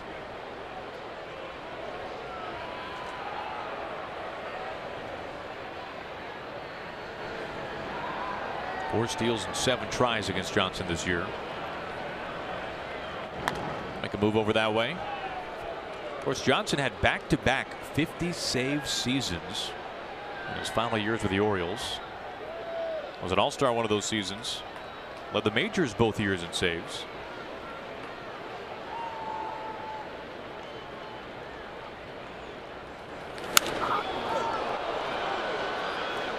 Fletcher, the second baseman, out. 2 down. Always tell by a reaction by a hitter when they felt they had a pitch hit a long way, and he missed that one. A manager dream team in franchise mode, plus get weekly stats, roster updates, and more. RBI Baseball 18 is available now. Learn more at RBIGame.com. Rated E for everyone. And I always love that too when you see a hitter get upset with that. I'm like, hey, you had your pitch. It is just a gorgeous night. We're happy to have you with us here tonight from Progressive Field. 82 degrees at first pitch. Another sellout crowd here in Cleveland.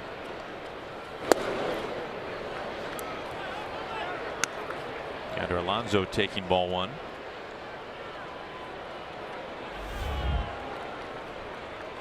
Alonso, an all-star last year with the A's, didn't finish the season in Seattle.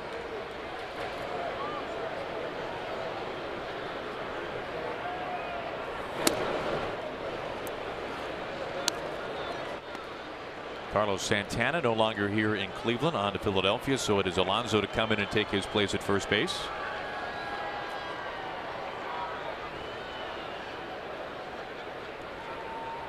No American League first baseman has driven in more runs than Alonso, 64.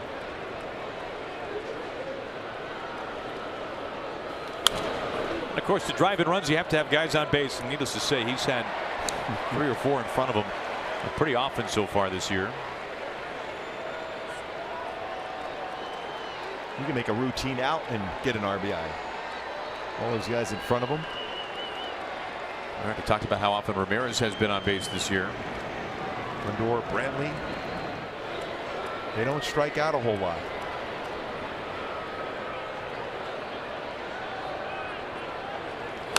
In this day and age of a lot of strikeouts.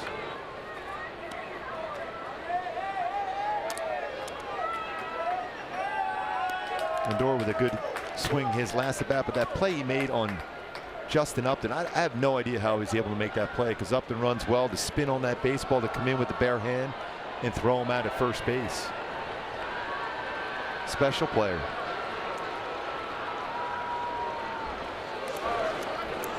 Now it's good to see Lindor's hair growing back.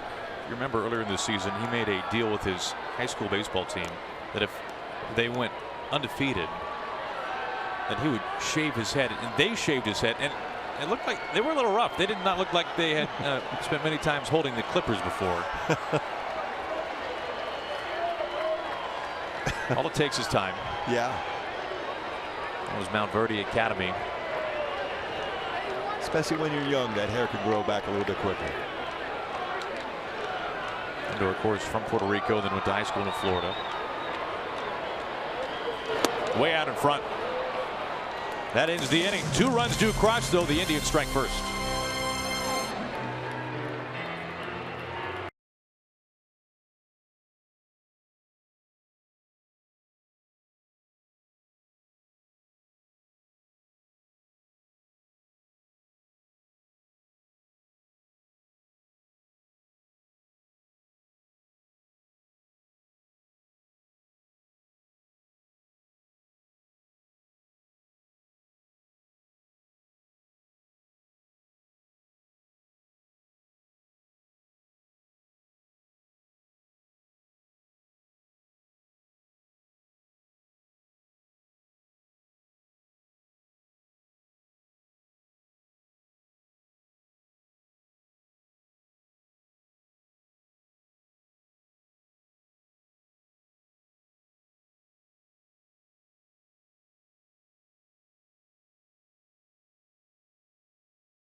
Indians on the board now, leading 2-0. Kluber facing rookie second baseman David Fletcher.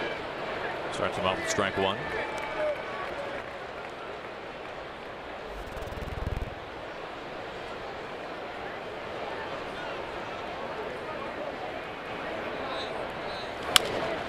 Ramirez off to his left. Plants. Out number one. Now back to Los Angeles. Kevin Burkhardt with an update.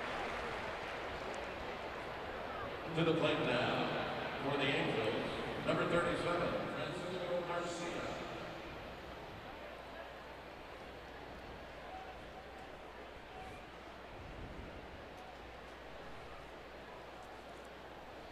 All right, thank you, KB.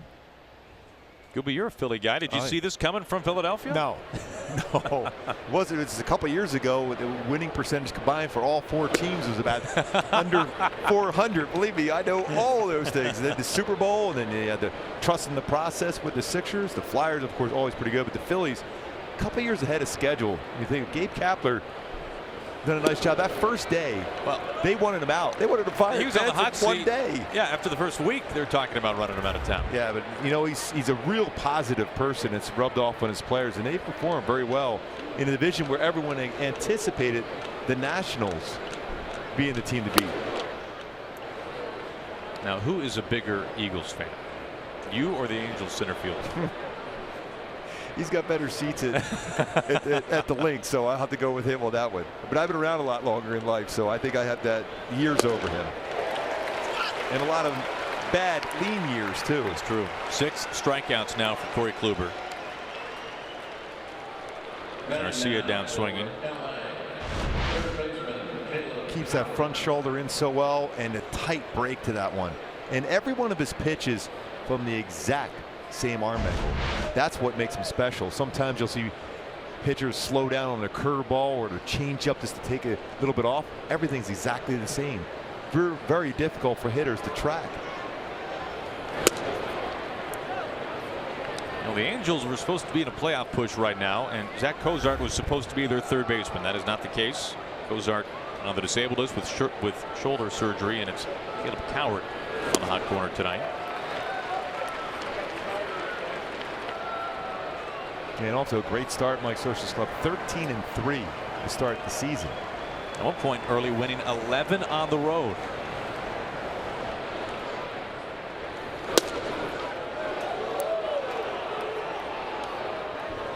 No team has used more players than the Angels, 52 in fact. They set a team record last year with 55. That is within reach. Well, you still have September call-ups to add on there. Inning by inning pitch count for Kluber. It allows you to get deep in the game. You have a 7-pitch inning and a 5-pitch inning like you had in the 5th. Even a 17-pitch inning is not too bad. Clevenger had, I think, a 30-pitch inning last night, the first inning for Cleveland. He was still able to get deep somehow.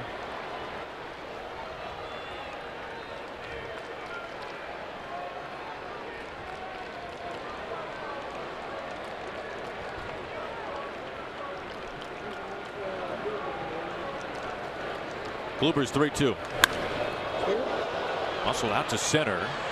Martin in front of the track. Hangs up plenty enough to make the catch. Kluber retires his side in order once again.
Fox, it's part 2 of the exclusive documentary about Baker Mayfield. Follow the NFL's #1 draft pick as he navigates his way through the complex world of professional football. All the way up, Baker Mayfield Part 2 tomorrow at 3 Eastern on Fox, or stream it live on the Fox Sports app.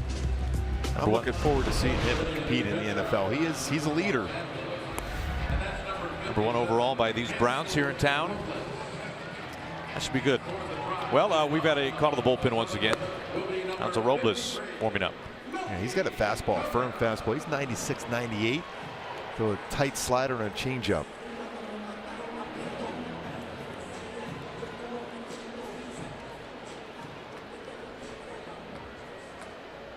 Facing Melky Cabrera to begin the bottom of the 7th. Cabrera 0 for 2.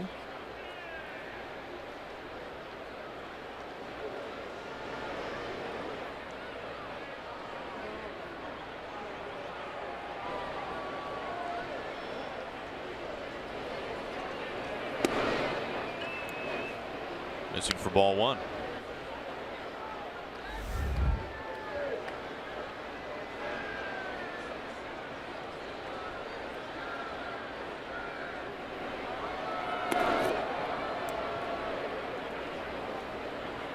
Well, the Angels winning last night in game 1, which is really kind of noteworthy when you look at these two teams recently. Last year, the Indians sweeping the season series. They won all 6 games. They went 5-1 against the Angels 2 years ago. And last night, the Angels snapped their 10-game losing streak in this ballpark. And the games were not exactly close. No, they were outscored 80-30 on that 10-game losing streak here at Progressive Field for the Angels versus Cleveland. The Angels won 2 out of 3 to start the season against Cleveland in Anaheim. Now, would you sum that up as just one of those unexplainable things in baseball, losing 10 in a row in a ballpark? Now, it's not like the Indians have been too shabby in recent years. No, they've been good, but a lot of those games too were tight till late in the game, and that's a pretty good magic. We've seen over the last couple of seasons, they had that great run 2 years in a row where they had prolonged winning streaks, where they gained that magic from this fan base here in Cleveland. They came back late and scored a lot of runs. Overall, the Indians have won 12 of their last 15 against Anaheim. Cabrera draws the leadoff walk.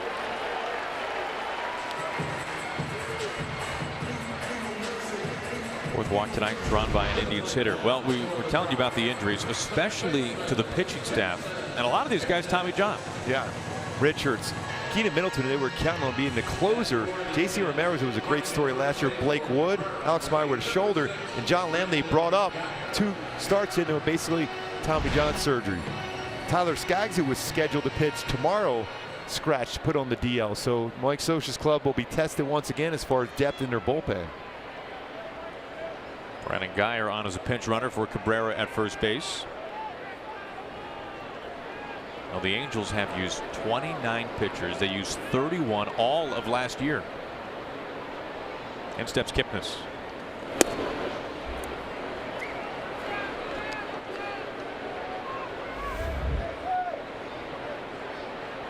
Been a tough year for Kipnis. 218 now the average. Once a doubles machine. You're right. 43 of them in his all-star season of 2015. This bounces well away. Garcia having to go all the way towards the dugout. Meanwhile, Guyer into third as this gets over the screen. And they're going to put him back.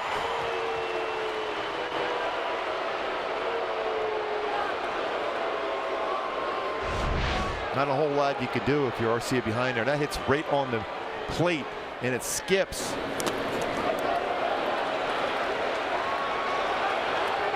Guyer looking back and see how far away that went. Once it goes into the stand of the dugout, just one base.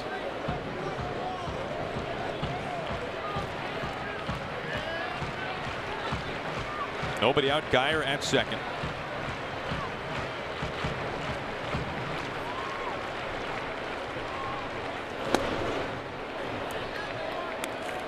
Now 3-0.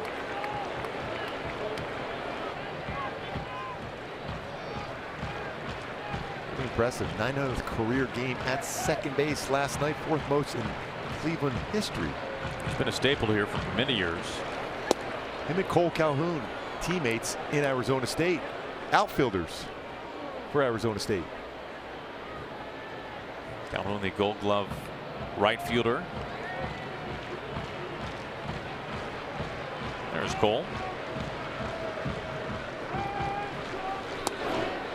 That's consecutive walks to begin this bottom of the 7th. Not a good start for Robles.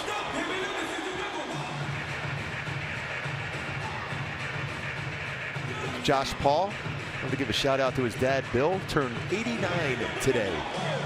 First year as a bench coach for Mike Scioscia's baseball club here. Congrats to both. Yes, 89 years old. Bill Paul, happy birthday.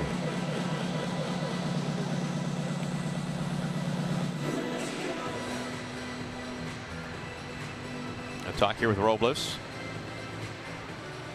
A lot of times the Angels, when you have a long conversation like this, whether it's before the first pitch or even a pitch delivered to the plate, there could be a play put on as far as a pickoff or back pick at second base.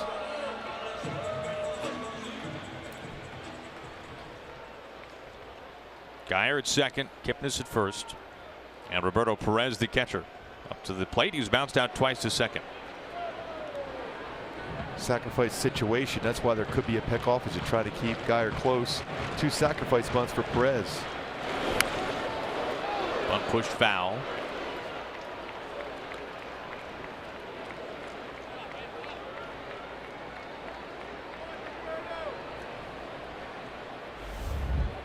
Perez just a 160 hitter on the season. Again, Yan Gomes, some hamstring tendonitis, out tonight, probably tomorrow as well, the next couple of days, in fact.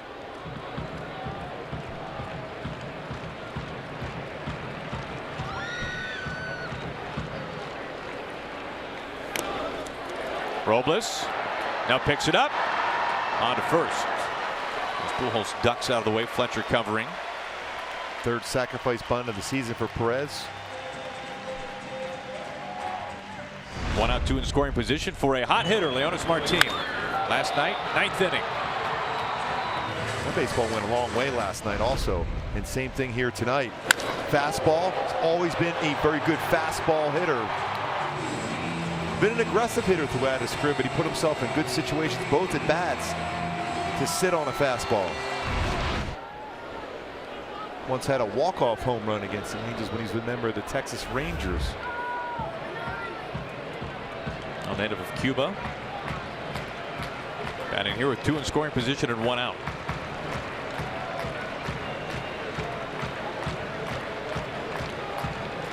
Not necessarily known as a home run hitter, but he does have 7 career home runs against the Angels.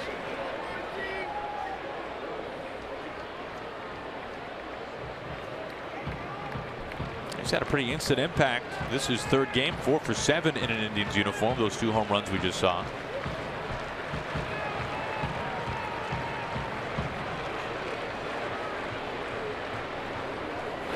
This gets away from Arcia and easily brings home Geyer from 3rd base. 3-0 Cleveland.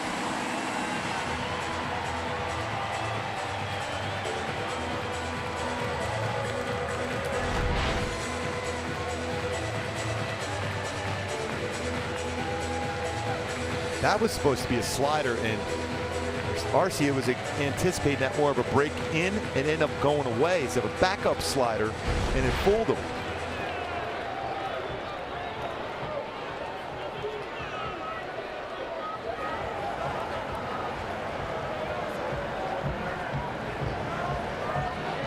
Ruled a pass ball.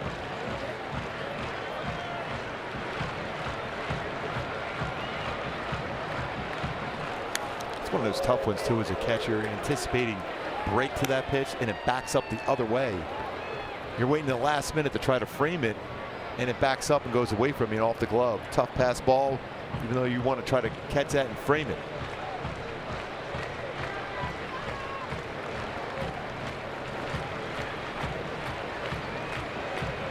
Infield in, 1 out. Kipnis at 3rd. That's right through 96. Robles loves to run his fastball upper part of the strike zone, especially against lefties. I imagine he'll try another one. We clocked up to 98 miles an hour this season.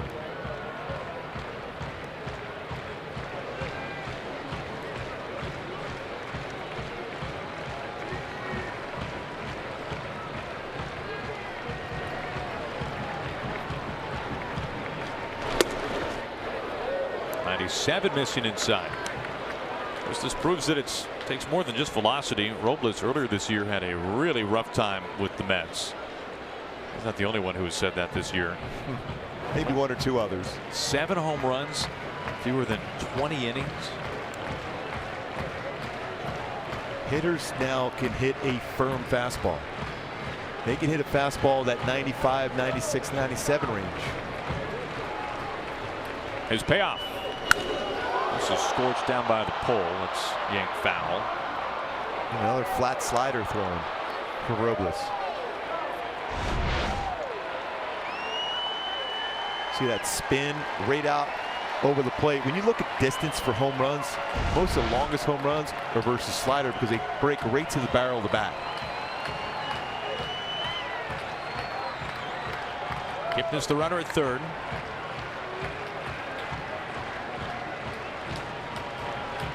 Another 3-2. Swings right through 97. 2 outs. Now to the plate for the Indians. Challenge him, fastball 97, a little late movement. Got to buy him after that slider of the pitch before he was out in front. Now I said it takes more than velocity, but velocity is still pretty good. Yeah, I would love to have that just for fun. But it's still, you have to locate that fastball. If it's the heart of the plate, and there's somebody right here that will crush a fastball when it's at the heart of the plate, and Francisco Lindor.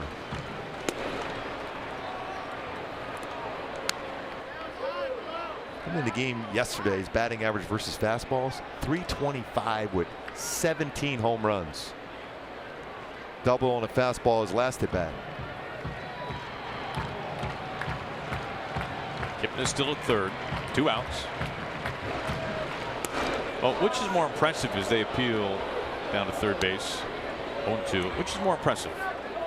The 27 home runs as a leadoff hitter or as a shortstop? Everything he does, impressive.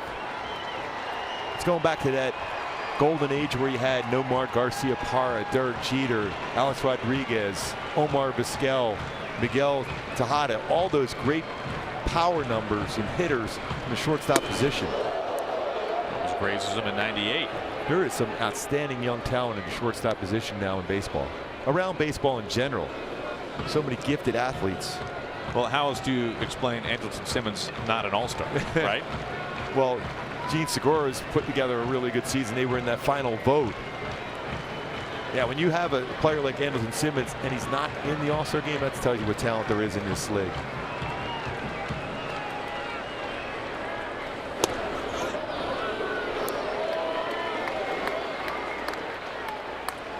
Two balls and 2 strikes. Now looking very close. It looks like it's touching that lower part of the strike zone.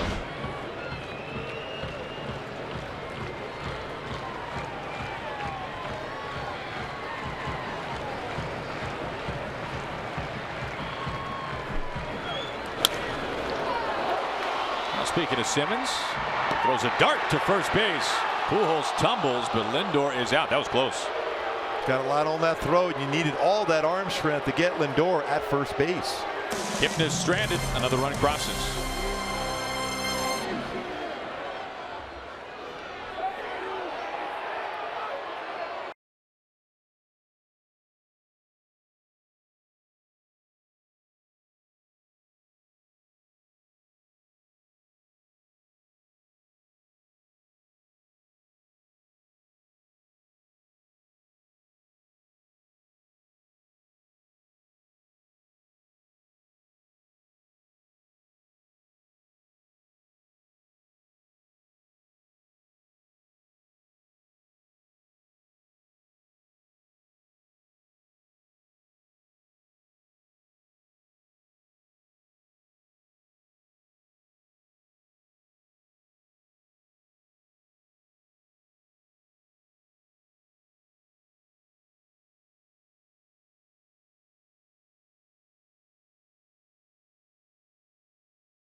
The game, he is in right field, took over as a pinch runner for Melky Cabrera.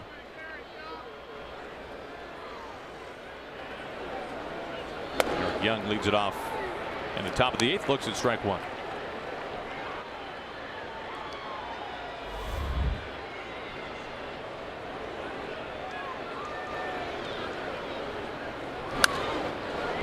Now for Kluber, his last start pitching into the 8th inning, that was in Detroit, just the 1 run against obviously a rebuilding Tigers team. But the start before that, you don't typically see 9 hits, 7 runs, albeit 3 earned. Only 4 innings. That was against the Pirates, his last home start. And the start before that, 6 runs all earned. Pitching into the 8th against the Yankees.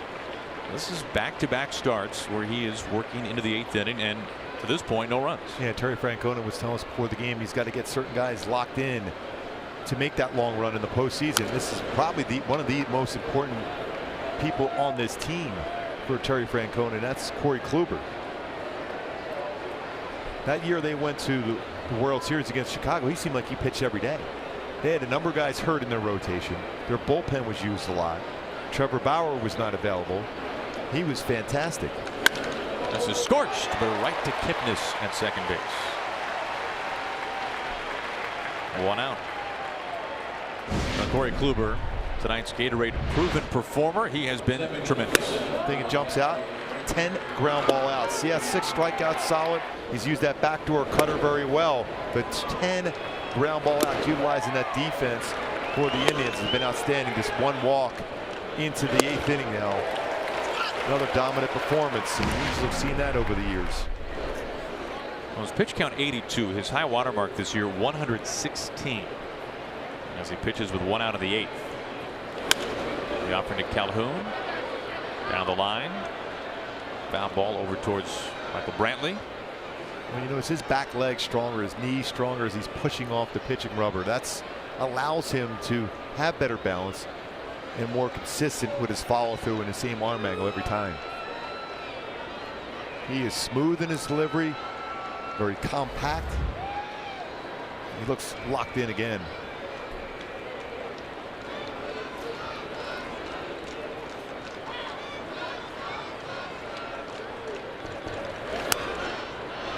And you see a lot of times with right-handed pitchers starting on that first base side. The reason why you start on the first base side of the pitching rubber so you can get inside the left-handed batters. Derek Lowe was one of the first that started that, being a sinker ball pitcher, able to run that fastball in. Most times you used to start on the middle or third base side. He's got a piece of Calhoun, it looks like. Is it easy to explain why it is we don't see more guys doing that?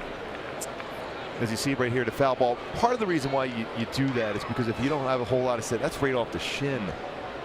And the reaction by Cole was one of the toughest guys in the game. The reason why you move over that first base side is because you had not a lot of success against lefties. So if you start over there, it's kind of almost like a crossfire feel for it. So you can run that fastball cutter in and then start the fastball at a left-hander's hip and bring it back till it hits that corner. Calhoun a little bruised. They have the shift on for him.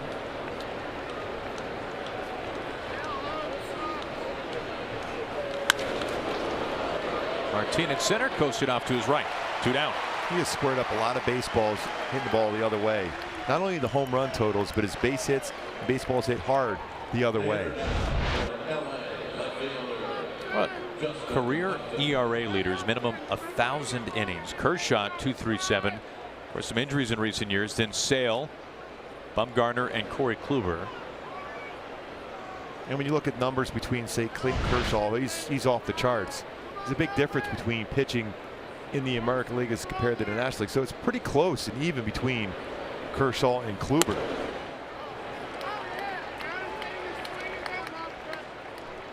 Two outs, nobody aboard. 0-1 to Justin Upton. Chris Sale trying to battle back from a little shoulder issue with Boston.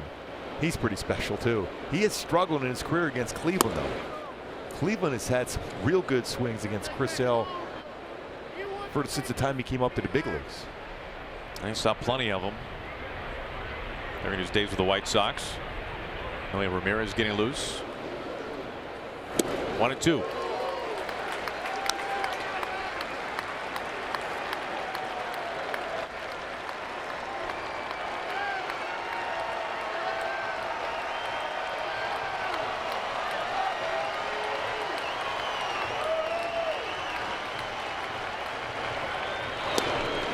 Strike 3 called inside corner, and Corey Kluber has been in command since pitch number 1.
Two great National League games are coming to FS1 next Saturday. First, Anthony Rizzo and the Cubs hosting Bryce Harper and the Nationals. Then the Brewers will face off with the Braves. It all starts at 3 Eastern on FS1 or stream it live on the Fox Sports app. Nationals starting to play a little better. A couple games over 500. Cubs in first place right now. Noe Ramirez, the new pitcher up on the mound for the Angels. Yeah, a couple people around baseball, you kept reading that maybe Bryce Harper was going to be traded. That did not happen. And if you're the Braves or the Phillies and they're still close by, you're still fairly nervous. That is a very deep club. This has not played real well yet. No, it hasn't. Not at all. Especially compared to expectations. Now Ramirez facing the teeth of this order. It begins with Michael Brantley. An RBI single his last time up. Starts him off with strike 1.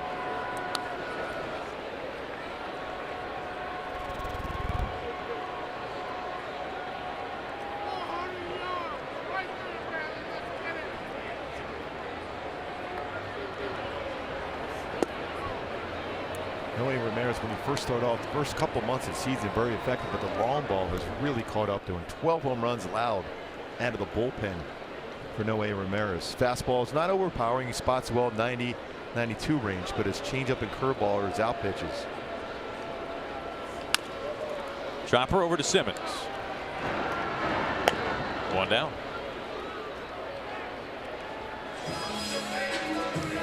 I've seen many shortstops throw from over the top as much as Andrelton Simmons. That's where he was such a good pitcher, even in junior college. He could bring a fastball himself. We talked about Coward. He was mid to upper 90s himself closing games. I was joking around a couple years ago when the bullpen was getting used quite a bit. I said, hey, between you and Coward, can you guys close a game? And they go, if Mike Scioscia asks, we will try it.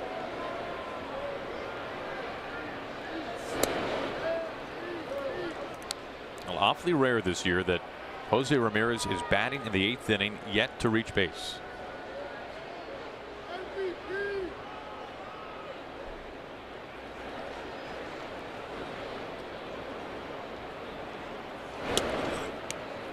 He does a real nice job as far as the outside part of the plate, off-speed pitches against him.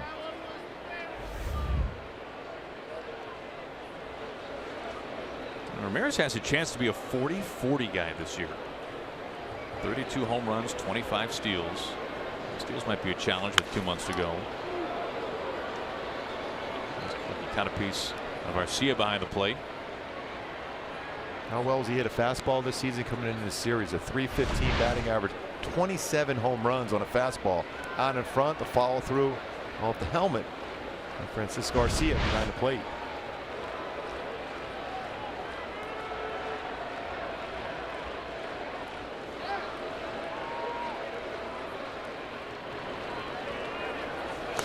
Another changeup. In this day of information, sometimes maybe too much for certain hitters, but you know exactly as a pitching staff how well Ramirez has hit a fastball. So you're just trying to avoid those counts. Even if you're in a fastball count, they've thrown a lot of off-speed pitches, forcing him to hit the ball to left field. Charles Nagy, the pitching coach. Right side and a base hit. And you just cannot keep him off the base paths. And it was a fastball. He brought his hands inside pretty well on that one. Charles Nagy knows a little bit about winning games here in this ballpark. 91-mile-an-hour fastball brings his hands in, and it was elevated and still able to get that through the hole between first and second for a base hit. There's Charlie. Still a huge fan favorite here in Cleveland.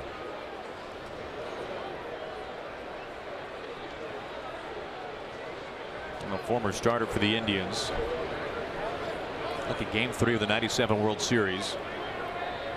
He was the starting pitcher for the Tribe. And can you guess who the home plate umpire was? Joe West. Joe West. I'm sure Charlie said that to him too. But on that quest for a 40-40 season, Ramirez is a bag closer, 26 now. Picking the right pitch to go on. Got a great jump, little walking lead, and then going. It's interesting to see that path he takes right there towards the grass and the dirt, the shorter angle to get to the base. Slides in there. 26 stolen base with 30 attempts. He is 20 for his last 22. Also got to keep your eye on him if you're Ramirez at second also.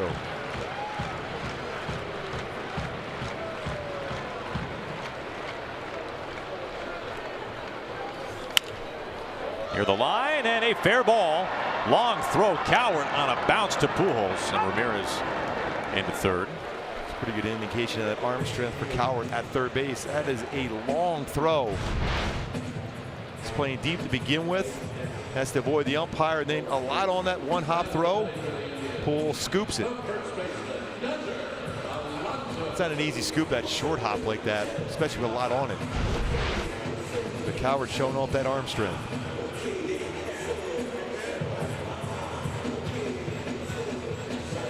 Two outs. Ramirez at third base.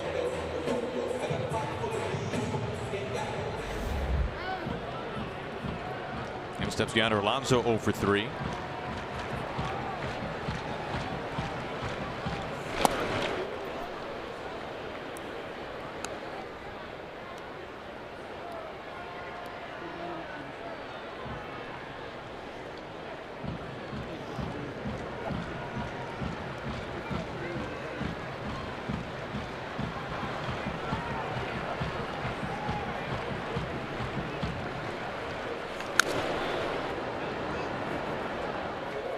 Corey Kluber waiting to go back out in the 9th inning, looking for his second complete game of the season. It would be his first at home. 90 pitches right now for Kluber, which for him in particular is nowhere near the danger zone. No, and notice there, because he's not a guy that overthrows, not a lot of sweat. Kind of jealous. If I was in the going into the 9th inning, I probably would have went through like 3 or 4 different shirts at that point.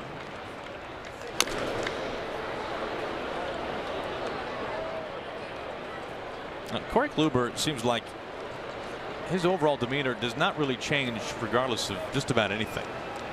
And he would not be a good guy to play Texas Hold'em with there. You wouldn't know if he had a good hand or not.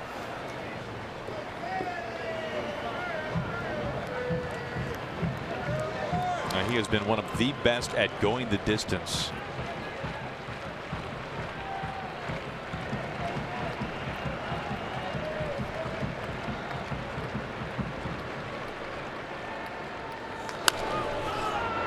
Pujols far off the bag. Ramirez covering. And that ends the 8th inning. It is out of the 9th. Corey Kluber on for the complete game.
At the top of the 9th inning, Pujols, then Simmons, Corey Kluber, 3 outs away from a complete game shutout of the Angels.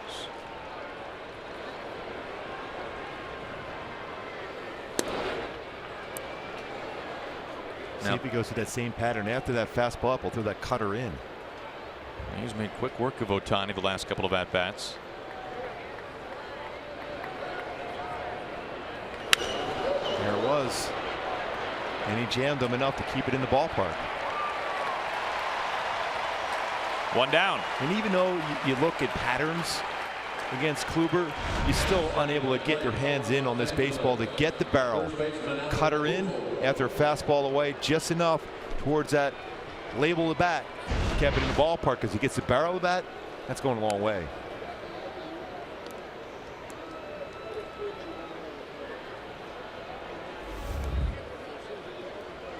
Well, after beginning his career 0 for 18 against Kluber, Pujols a single into right field his last at bat.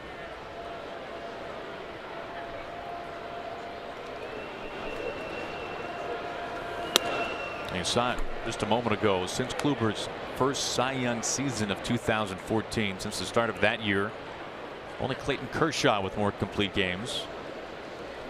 Kluber and Cueto both with 6. Kershaw with 8.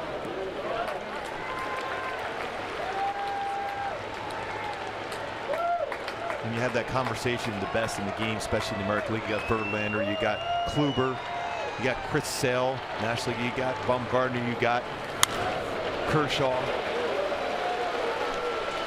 As a manager, that's what you want. You know you have that in the bank as far as a pitcher that's going to go deep in the game, so you can utilize your bullpen the day before or the day after. Well, a chance for a Maddox. 95 pitches. 2 outs of the 9th inning.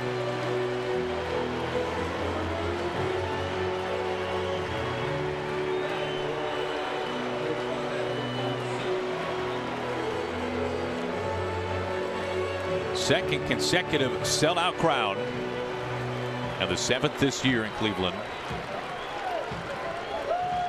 And the last hope for the Angels tonight is Andrelton Simmons, 1 for 3.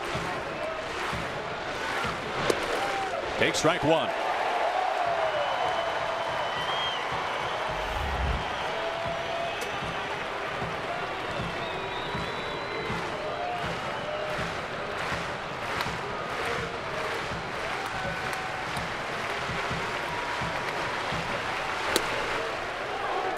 How he brings that two-seamer back. As a right-handed batter, you're thinking that's well off the plate. That just missed. Hasn't been much for Carl Willis to do tonight.